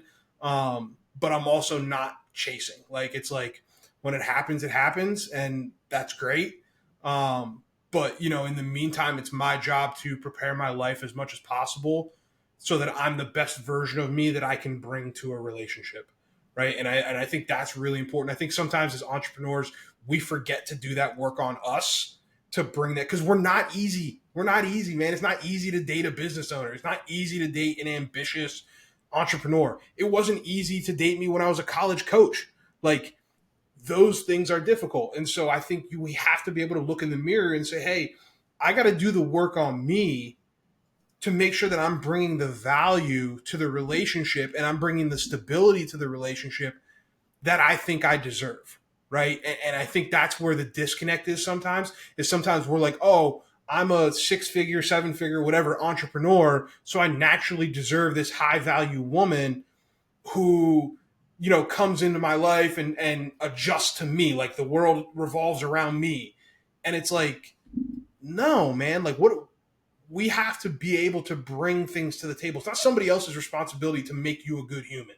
It's your responsibility to be a good human and then bring somebody else into the environment and the world that you've built, and you can mesh those worlds together. That's my opinion on relationships. Again, I'm no guru. And I am a psych nerd, so I do know a little bit, but like that's the way I look at it is how do I build an environment, including myself, that is conducive to building a strong relationship, which means I have to build the habits of having uncomfortable conversations, being honest, being open, being willing to prioritize, being willing to put somebody else's needs ahead of my own. All those things that are necessary for a healthy relationship, I have to build those habits and that environment now and build a business around that allows that to exist, right? And still waters it and doesn't pull away from it. I never want my wife to feel like my business is the mistress, right? And I never want the business to feel like my wife is the mistress. Like there has to be a congruent, not a congruence because they're not equal, but there has to be an environment where they both can thrive. I think striking that balance is key, and you've identified that. Where will you find your wife? What are the, what are going to be your fishing holes? Where are you going to find the woman who has the values you want? Right? You talked about the grittiness. You want somebody who has those strong family values. She's of high value. You're going to spend time to grow together, as well. Like where are you going to find this person? Man, that's $1 million question, brother. I can tell you where it's not. They're not going to be in the bar. They're not going to be in the club. I can tell you where they're not.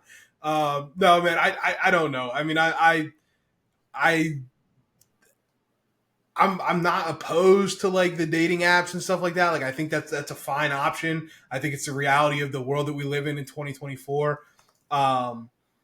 But I'm such a connection based person. Like I'm a human connection person. So I think for me it would have to be some sort of organic, situation, right? And where that occurs, I have no idea. I think good people know good people, and so I think if continue to leverage the network and just building the right relationships with the right people, then there's also social and romantic relationships that come along with that, right? And I'm not obviously not saying about like dating a client, but more so like if you're building the right relationships with people, then those people know people, and those things can happen. Like I know I'm friends with people that I've met through business and through networking groups and things like that, and so. That being said, I have no idea, man. She might be at the car wash, and I might do something. I don't know. I have no idea. Like she might be at the grocery store. I'm open to whatever, brother. Like I said, I know it ain't in the bar because I'm not in the bars, and I know it's not in the club because I'm not in the clubs, and it's probably not an amusement park because I don't like amusement parks. So other than that, the whole world is wide open. Hopefully she's drinking a cold beer watching the Eagles game. That's what I'm hoping. Nice. Yeah. I think you nailed it, right? Like you're building the right relationships. Good people know good people. I really think one of the best ways to find the who could be the right person is through a friend or a friend of a friend who says, you know what? I know this guy David, he's awesome. Hey, you have a friend named blah blah blah. Maybe we can get them together. Oh, maybe we'll go out for, just make it seem like a friends thing, and then we'll see how they interact. Like they they might not want to put a lot of pressure on you guys. Maybe they'll introduce you that way, or maybe as you said, also if you are going out and engaging in the world, right? One of the great places to meet somebody, as you mentioned, like it could be at the grocery store or the car wash, and you could just start just a positive vibe conversation where you just say you have a great smile, right? Whatever you strikes you about that person, and you're just saying it to everybody, but the energy's right, and then you can continue that conversation. I think you got this, David. I think you really Oh, got this. yeah, we'll be all right, brother. We'll be I think okay. so. I really think so. Okay, so let's talk about your fitness. So you're a strength coach. Hmm. So tell me, what do you do? Because we're entrepreneurs and we sit. What do you do? We got to keep our energy up though, and you've got inside knowledge. Tell us how you do your own fitness, Hmm. and how you keep your energy, and tell me about that. Dude, fitness has been the anchor for me for a long time, right? Like as long as I can remember, man, I've been in love with the barbell and then been in love with the iron. It was a big part of my life for a long time. And ironically, man, when you're in the fitness world or when you're in the fitness business and the business of training athletes, people would assume that you work out all the time. Like they're like, oh, he works in a weight room. Like he definitely works out all the time. But there was definitely phases where you fall out of love with it. Like it's your job, so you don't want to. It's like a musician or a chef that doesn't want to cook at home. Like you're like, I don't feel like cooking at home. I cook all day for other people. I don't want to do this at home. Um, but for me, it always was this anchor, and so it always kind of stayed consistent. I can point to periods of my life when things go sideways. They're generally a result of me not working out. Like they're like it's. I'm not saying correlation is causation, but generally speaking, if I'm not working out, that's when things tend to get a little squirrely in my life. So for me, it's a non-negotiable. It's a priority. Um, I love weight training. I love strength training. That's been my passion. That's kind of who I am. So as far as like methodologies and approaches, I still train kind of like an athlete for the most part. I would say I do probably less than the optimal amount of cardio. If we're being honest, I'll do some sprint work on the air bike. Heavy bag, different rounds on the heavy bag. The battle ropes. I'll go out and do some hill sprints or something like that from time to time. But as far as like the long distance running, that's not my bag. It's not my game. Never has been. I mean, I'm still a 300-pound guy. Like I enjoy being a big dude. I like being a big, strong guy. Like it's how I like to train. It's what when I feel my best. Um, so when I look at my training system, typically the way I do it is a 4-day split. So I'll train 4 days a week. I'll go Monday, Tuesday, Thursday, Friday.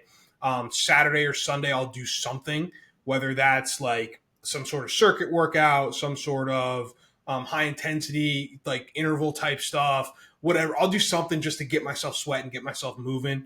Um, and then, other than that, brother, I'm pretty basic. Honestly, I don't program for myself anymore. I used to.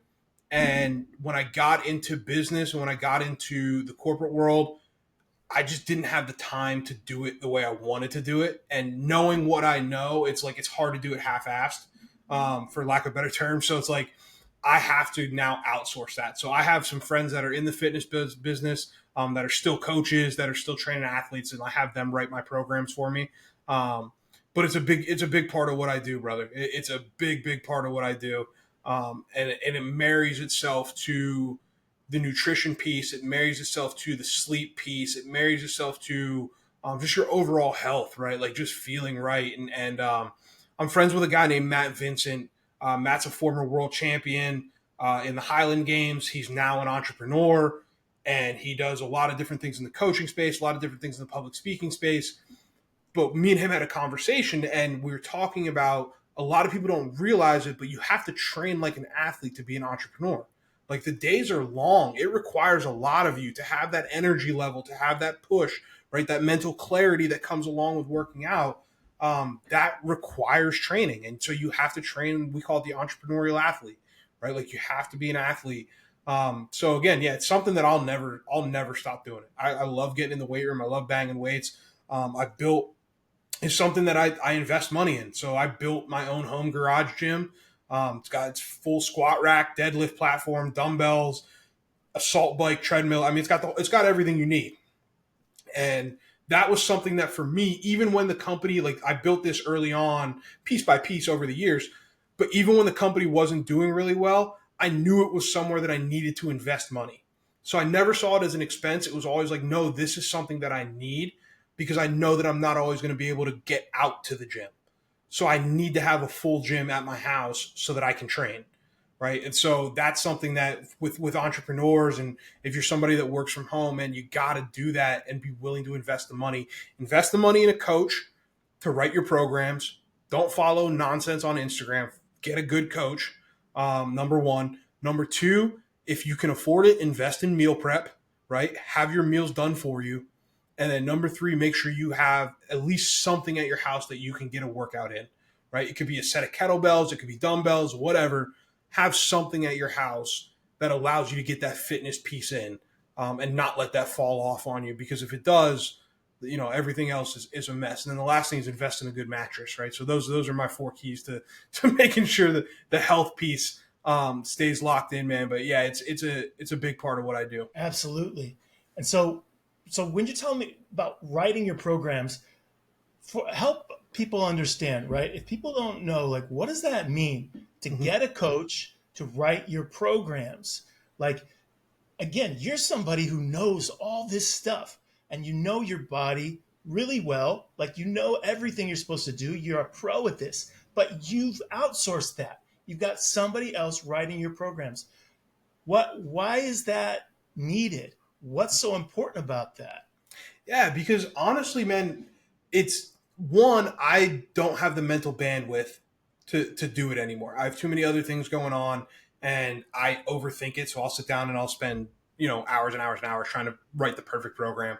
The other thing is I know that if I outsource it to somebody, they're going to make me do things that I don't like to do, which is key, right? They're going to push me. They're going to make me uncomfortable. They're going to make me do exercises that maybe I don't typically do, right? They might make me do more single leg work. They might make me do more balance work. They might make me do more, again, the high intensity cardio stuff that I don't typically do. Like, I outsource that stuff so that I have a professional looking at what I'm doing and analyzing it with an outside eye, right? Like, doctors don't treat themselves. Like, they have a doctor to treat them. So it's the same thing for us as coaches. Like, even though I'm a professional at this and I still write programs for former NFL players, Major League Baseball players that are current Major League Baseball players. Like, I still do that, but for myself, I outsource it because they are going to see things that I don't see. They're going to see my blind spots, right? They're going to see, hey, these are the things that you need to do to get better. This is where we need to dial things in, etc. Now, I do have a little bit of leeway because I have the expertise that I have, that I can have a conversation with them and say, hey, here's what I'm feeling, here's what I'm seeing, whatever, and I can kind of make adjustments. So I do have a little bit of a leg up on that, just because of the expertise. But yeah, the big thing for me is I want outside eyes. Like, I want somebody to hold me accountable. I want somebody to look at me and say, hey, this is what we need to do. These are the numbers we need to hit. This is where we need to go. If you leave it to yourself, man, we just have too many other things going on as entrepreneurs. Yeah. Yes. So in meal prep, what is that? Tell, like, as somebody who's coming to this and they don't even know what meal prep means, and you say invest in meal prep. What is that? What does that look like? Yeah, so nutrition's a big piece, obviously, like eating the right foods, making sure you're getting the right macronutrient breakdown, so fats, proteins, carbs. For me personally, my biggest issue is that I don't like spending the time that it takes to cook. Like, I can cook and cook well. I just don't like spending that time. I don't want to spend all day Sunday cutting vegetables and cutting chicken for the week and then cooking it and then setting it in container. It's just, to me, that's not a good use of my time. So I would rather spend the money and have a company literally make meals that are tailored to what, working with my coach, that are tailored to what I need to get into my body to operate at a high level. And I get them delivered on Sundays. They come in a box with either dry ice or a frozen gel pack around them. And you just stick them in the fridge and you can freeze them. You can stick, you know what I mean? You can eat them that week and stick them in the oven, whatever, all those things. So it's just a convenience factor for me, but it takes the excuses out, right? Because when do we make bad decisions when it comes to nutrition? The end of a long day, when we're tired, right? Like if you're pulling an all nighter, you're like, oh, I guess I'll order Chinese. I'm going to be here all night. Like, you know what I mean? Or I'll order a pizza. If I have these things prepped, it's a full meal. All I got to do is throw it in the oven or throw it in the microwave. Like I'm more likely to make better decisions. Again, I'm not perfect, but I'm trying to create friction between me and bad decisions. That's really what all of this is. The whole health system is about creating friction between me and bad decisions. The strength coach that I hired is about creating friction between me and either lazy gym sessions or no gym sessions or missed gym sessions. The meal prep is about creating friction between me and crappy food, right? Like that's all this is really about, is creating friction between me and bad decisions. That is a powerful framework for looking at things, right? And that's what you mentioned too earlier in the conversation, how you're really looking to set up systems that make it so in your business you don't have to put your thumbprint on everything. You don't have to be there for every conversation. There's certain things that you might not be able to systematize yet because it's about you as a person showing up to give a speech for a corporation, for a corporate event, right?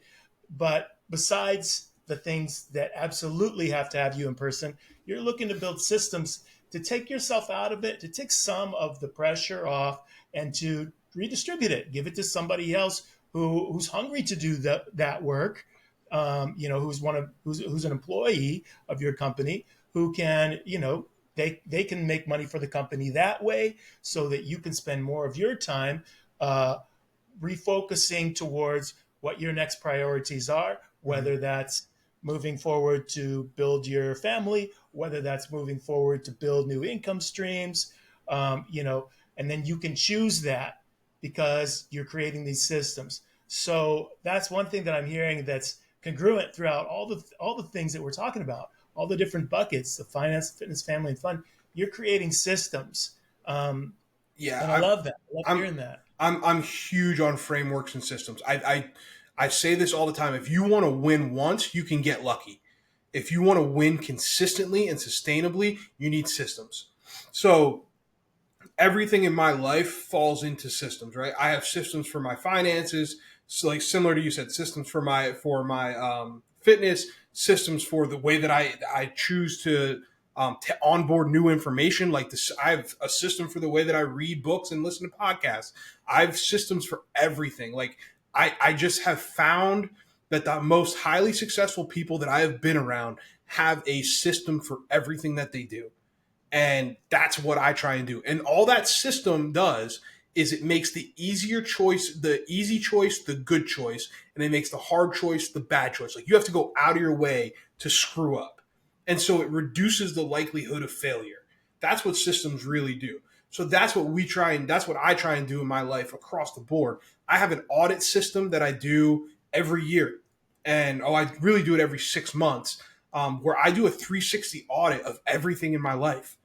And all these areas that we're talking about today, I sit down and I have a scorecard, and I have mini scorecards that I do every quarter. That is my family, my relationships, my business, my financial goals, my health, my sleep, my nutrition, all of those things. I score them out because if you can't measure it, you can't manage it. So when you talk about systems are how you win. Absolutely. So I love this. The easy choice is the good choice, and the hard choice is the bad choice. Is supported by all the systems, right? And as you said, you've got an audit system where you're reviewing your whole life 360 every 6 months, and you're measuring all the things we're talking about today. And you're going deep into some of the parts. You're going deep into like your sleep and nutrition and things like that. But I'm curious. You mentioned you have a system for how you read books and listen to podcasts. Mm-hmm. What's that? What is that system? Yeah, so it's the ICA system. So I is identify, C is conceptualize, A is apply. So what I do is when I pick a topic that I want to learn about, right? So for instance, let me look at my bookshelf here. I have them grouped by topic. So this past spring, I went down a rabbit hole on facial expressions and understanding body language. So what I'll do for the first step of this system is I go through and identify experts in the space. So who are people that are at the top of the game? And then what I do is I collect the resources that I want to collect from them. So I have there's 4 or 5 books on body language up here. So what I'll do is I'll get all the books. Then what I do is I read the books and I find in there, I highlight and I take notes and do all that stuff. Then what I do is I distill those notes down into a Notion doc or into Notes or Evernote, whatever your preferred second brain system is. I put all those notes in there. And then what I'll do is I'll ask myself, okay, now what does this look like in my environment? And I think this is where people mess up is they read the book, they take the notes, they highlight, but then they don't ever do anything with it. So for me, I'm like, okay, how am I going to apply this? Right. And then that's where I decide, okay, now how do I go further down this rabbit hole to make sure that the application is worth it? Right. So really on a simplistic level, what I'm really asking myself is, what is this information? So what? Meaning, why does it matter? And then now what? What am I going to do with it? Right. So ICA. So that's how I read books. That's also how I do podcasts. If I'm finding it, I tend to put things into buckets and find a topic that I want to go really deep on. I have all my marketing books together. All of my sales books are together. All of my communication and body language books are together. And I kind of do it that way. So even if a new book comes out, I might buy the book, but not read it yet. I might wait until I have 3 or 4 other books on that topic. And then I'll spend a whole quarter just diving deep on that one thing. Well, that's fascinating. Yeah, I like that. You spend some time concentrated in this one, as opposed to what a lot of people might do is, oh, today I'm going to read about this, and then an hour later I'm going to read about a totally different subject, right? And in a way, there's a cost when you're switching those subjects. Yeah, you can't possibly take all that in. Yep.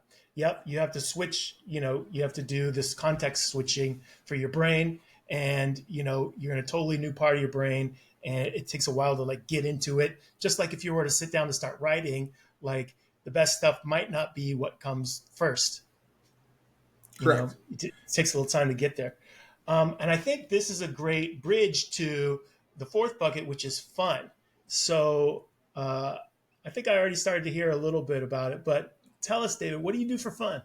Yeah, man, I love the golf. I'm not very good, but I do enjoy it. I enjoy it a lot, and it's something that I'm trying to walk the line between letting my ambitiousness turn it into just another thing that I need to master, and also keeping it as something that recharges me and it's something that I can go out and kind of turn my mind off and just play golf for an afternoon. That's a fine line for me, so I'm kind of trying to walk the line on that one. And that goes back to the fitness thing, right? Like lifting is something that's fun for me. When I'm writing my own programs, it becomes something that I need to master. When I'm having somebody else write my programs, I can keep it in that fun bucket, and I can keep it as something that I don't have to think about that much, and I can just enjoy doing it. So those are 2 things that I really enjoy. I also enjoy fishing, man. I love to go fishing, and I like fishing because fishing can be as simple or as complex as you want to make it, right? So there's days where I'll go out and I'll have 4 or 5 different fishing poles with me, all set up differently. I'll have a big book bag full of different lures. I'll have all this different stuff. I'll be looking at the watercolor, how much sediment is being kicked up by the movement of the water, what's the sun, what's the temperature, all this stuff. And then other days I go out with a rubber worm and 1 fishing pole, and I just sling it and just have fun. And so I really enjoy that kind of stuff, man. And then anything sports related, if there's a sporting event, I'm there. I love live sports. Trying to think of anything else, man. Those are the big ones. I mean, just time with family and friends, dude. I'm a country boy at heart. So I love sitting on a tailgate and lighting a fire and hanging out with my buddies and having a beer and joking around and recharging that way. Oh, yeah. Yeah, absolutely. So you've got a bunch of hobbies, right?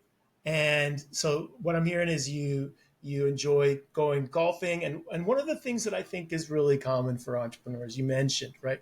You don't want to turn it into a job. Not that you're trying to become a professional golfer, but that you're giving yourself pressure to get better, giving yourself pressure to, meet some sort of goal with your golfing.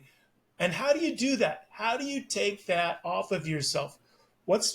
Because it's so easy for people to slide towards that. Like, now I'm going to start competing with this. And what I see in my hobbies, when there are people who start doing something for fun and then they get the idea, I'm going to compete, those people disappear from the hobby.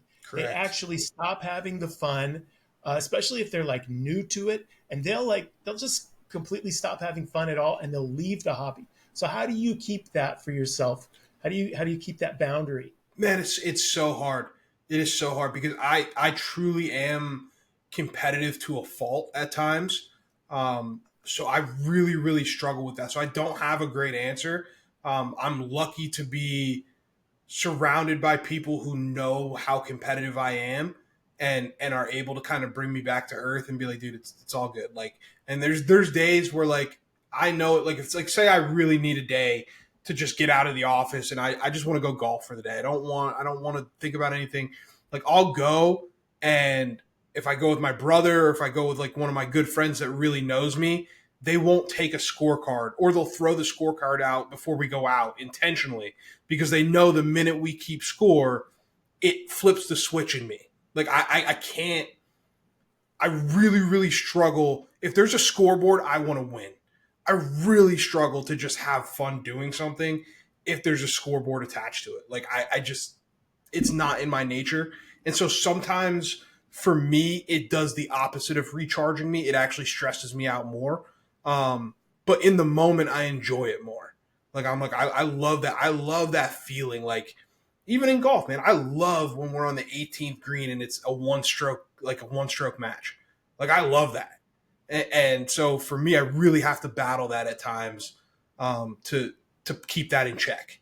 So I don't have a great answer for you on that one. You said your friends and your brother can pull you back. What kinds of things do they say to you to like get you out? I know they throw away the scorecard, and that's a brilliant tactic, right? If there's no scorecard, you can't keep scoring, you can't compete, right? But what might they say to you? What words might they say?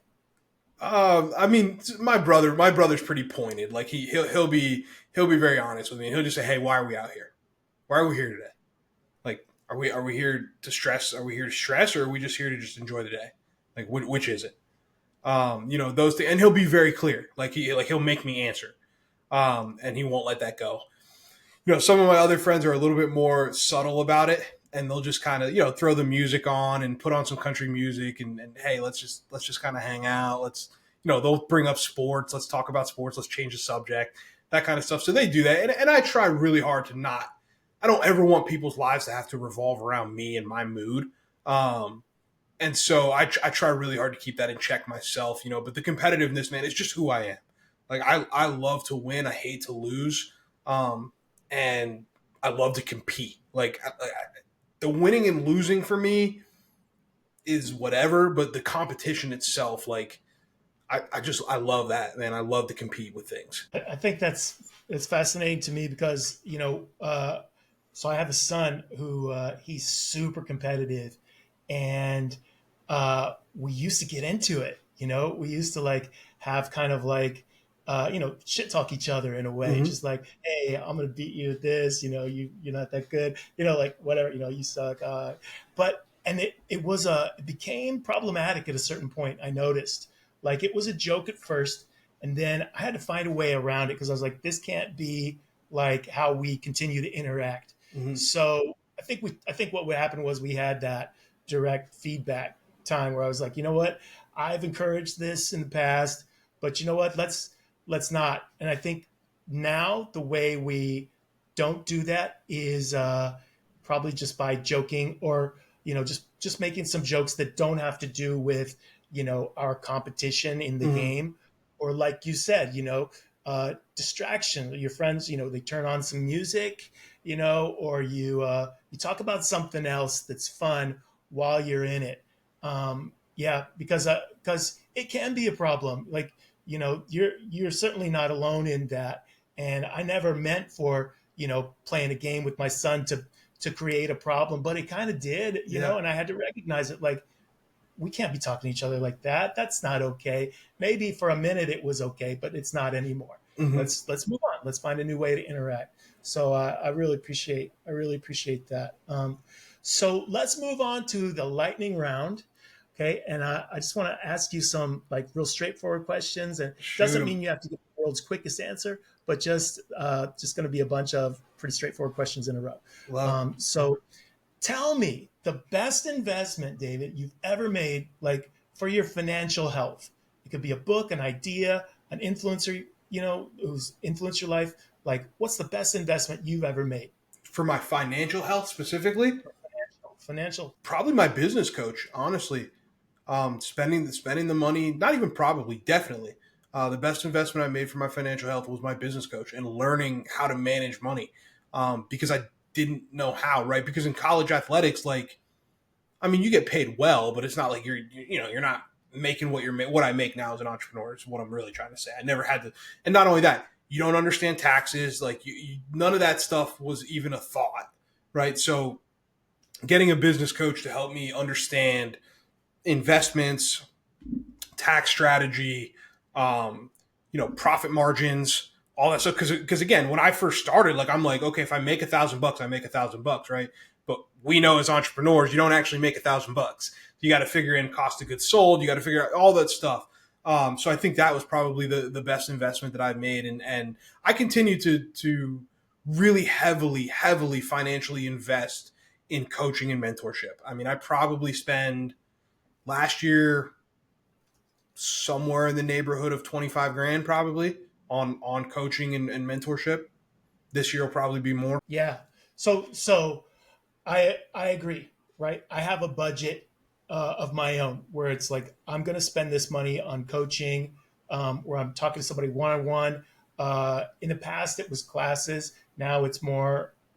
Now I need to do one on one because Correct. I won't necessarily hold myself accountable to taking the class I learned. Correct. So I have to.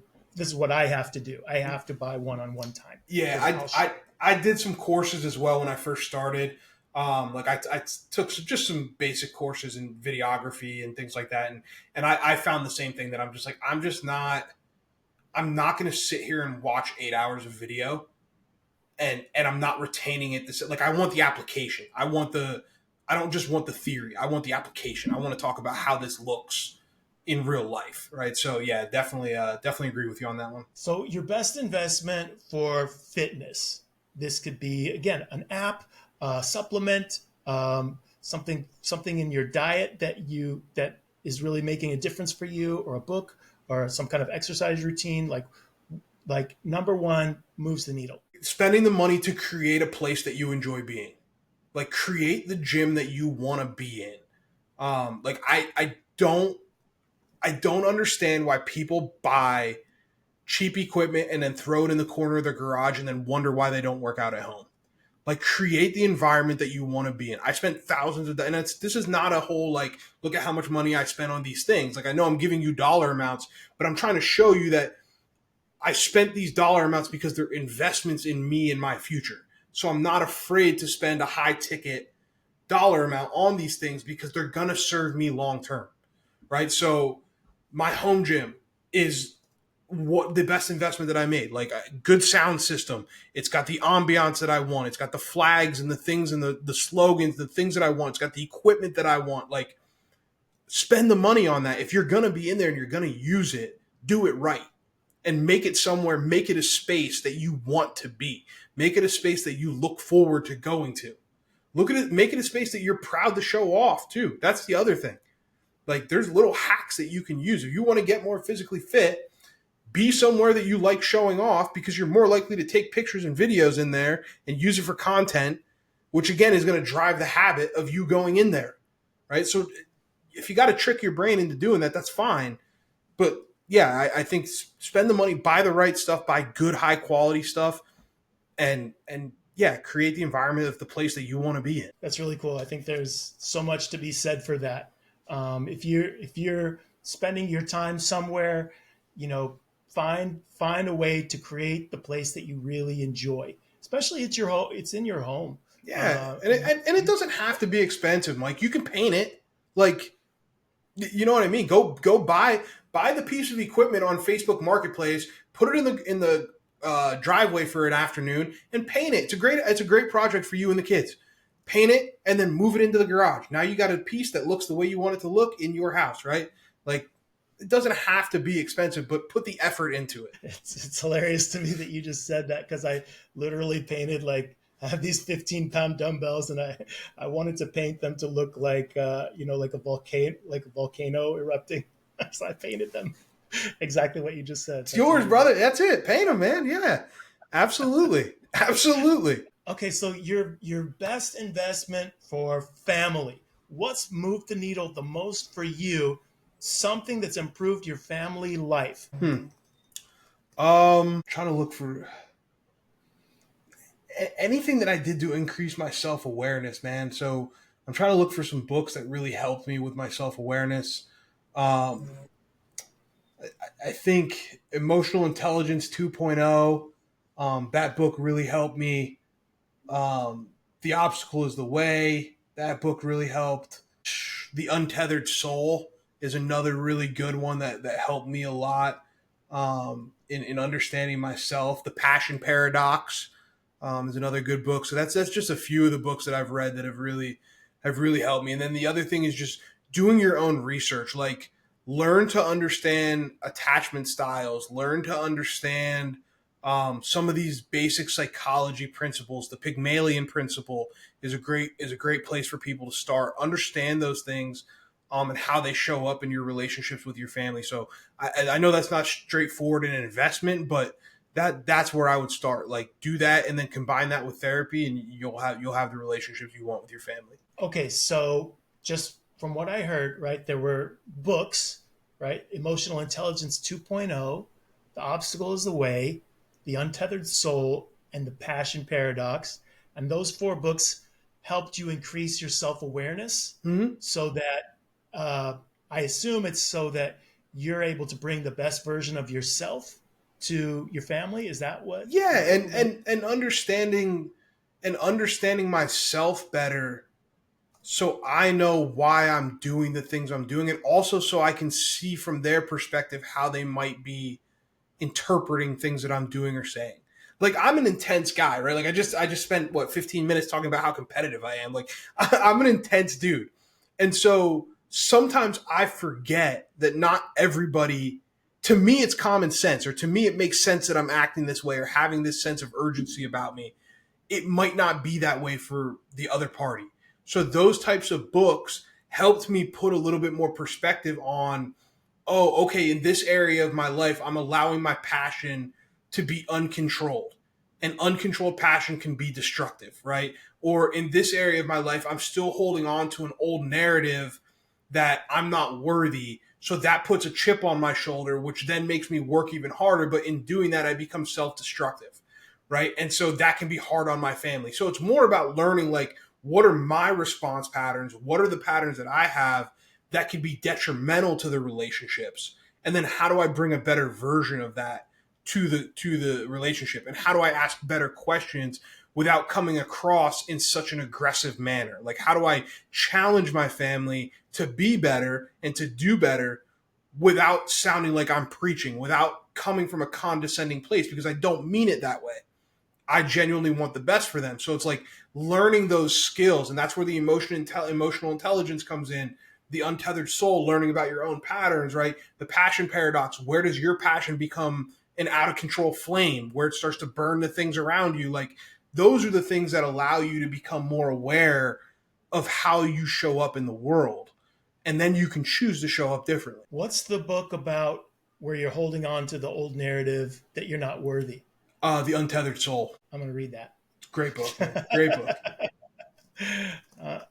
I'm going to check them all out, but I'll start with The Untethered Soul. All right. Now the fourth bucket. What's your best investment?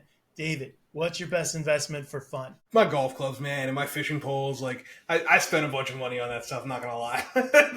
those are ones that people see my golf clubs and golf bag, and they're like, oh, he's probably pretty good. No, I'm not. I just I just spent money on it. I'm not gonna lie. That was a toy. That was a self. I really, honestly, man, I don't spend money on myself like from a like a splurgy, um, just like material things, really.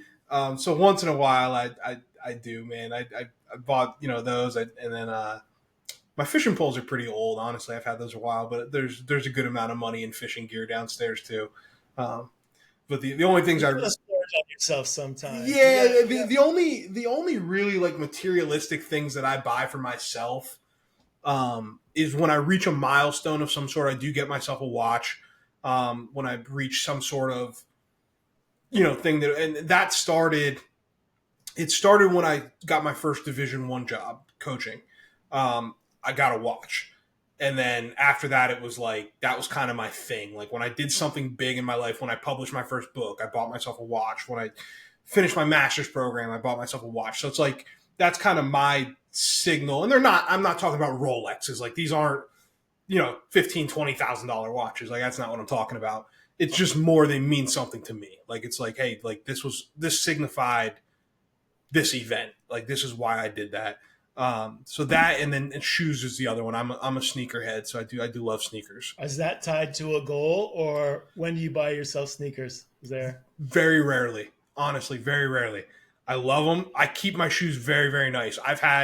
I have shoes that I've had for probably 7, 8 years that you would think they were just out of the box. Help me understand. So I'm not a sneakerhead. Like, what's the appeal? Why do people want sneakers? Like, For me personally, man, it's because I didn't have them when I was a kid. For me personally, it's because we always had like you got one pair of shoes per year, and you got them right before school started, and like that was your shoe for the year. Like that's what you had, and being a kid and being an active kid, like I beat those shoes to death. I mean, I remember like my bike didn't have brakes, so I would stick my back foot in the back tire to stop the bike. And I remember my mom getting so mad because I was ripping these shoes apart, and she's like, "I can't buy you new shoes. Like you need to stop doing that." So eventually, I put a tennis ball back there. It was actually a pretty ingenious little thing that I was able to rig up to stop the bike. But yeah, that's where the shoes come from, man. It was one of those things where like I never had nice shoes growing up. And then as I got older, I kind of was like, all right, like this is kind of my thing. Like I, I like, and I don't typically buy what everybody else has, right? So like when you meet a sneakerhead, like usually they'll have, I have this shoe, I have this shoe, I have this shoe, and there's shoes that you see everywhere. I like having shoes that other people don't wear. So it's like I'll have, you know, they're Jordans, but they're in a colorway that other people won't have, like or other people won't wear, right? So like I'll have like black and gold or like something that other people just don't see often. Like that's kind of my thing.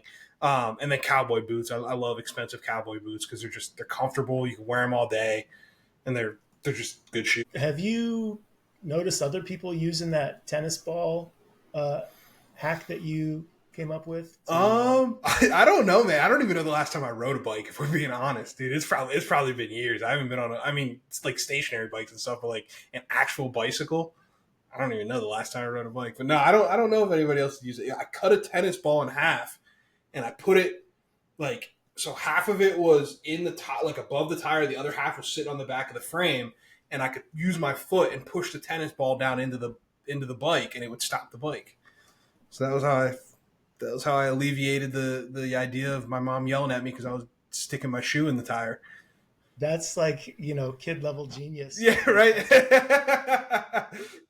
You got to survive. You got to make things good. That's it, man. You got to make it work. I wasn't giving up the bike, so That's it. Okay, so this has been amazing. And the last question, I promised my mentor every time I got to ask, who do you think I should interview next? man, you could have some great conversations with people because you ask some really good questions. I think Angela Nelms would be a good one. She's a COO of a tech company. She's an engineer, but she's got an unbelievable story.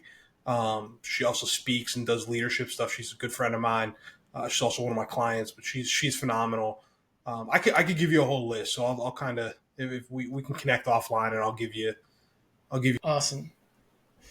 David, I really appreciate you so much. This has been amazing from start to finish. You have delivered like insane amounts of like value through your stories and through who you are as a person, and how much you care. I really feel like I really feel it's been such a great pleasure for me. But I think that the other people in your world, I think you're really such an uplifting person. Thank you so much, David. I really No, man, appreciate it. thank you, brother. Thank you. I love connecting and doing these things. And, my only goal when I do these is to add value for people. Like I don't pitch. If you want to work with us, you know where to find us. Like I'm not here to do that. I'm here to make Actually, I sure. do want to ask Yeah. what is your I mean, website? Yeah, yeah, no, I mean, we can do it, but I typically, like, I don't, it's not why I'm do these. Like, I don't need, you know what I mean? And it's not arrogance. It's just like, I want to make sure this is a real transformational conversation, not a transactional conversation, right? Like that's the big thing for me. So yeah, man, I appreciate you having me on. yeah, yeah. And people can listen to your podcast, which is called "Built Not Born." Correct. Yeah. That's another way, Yep.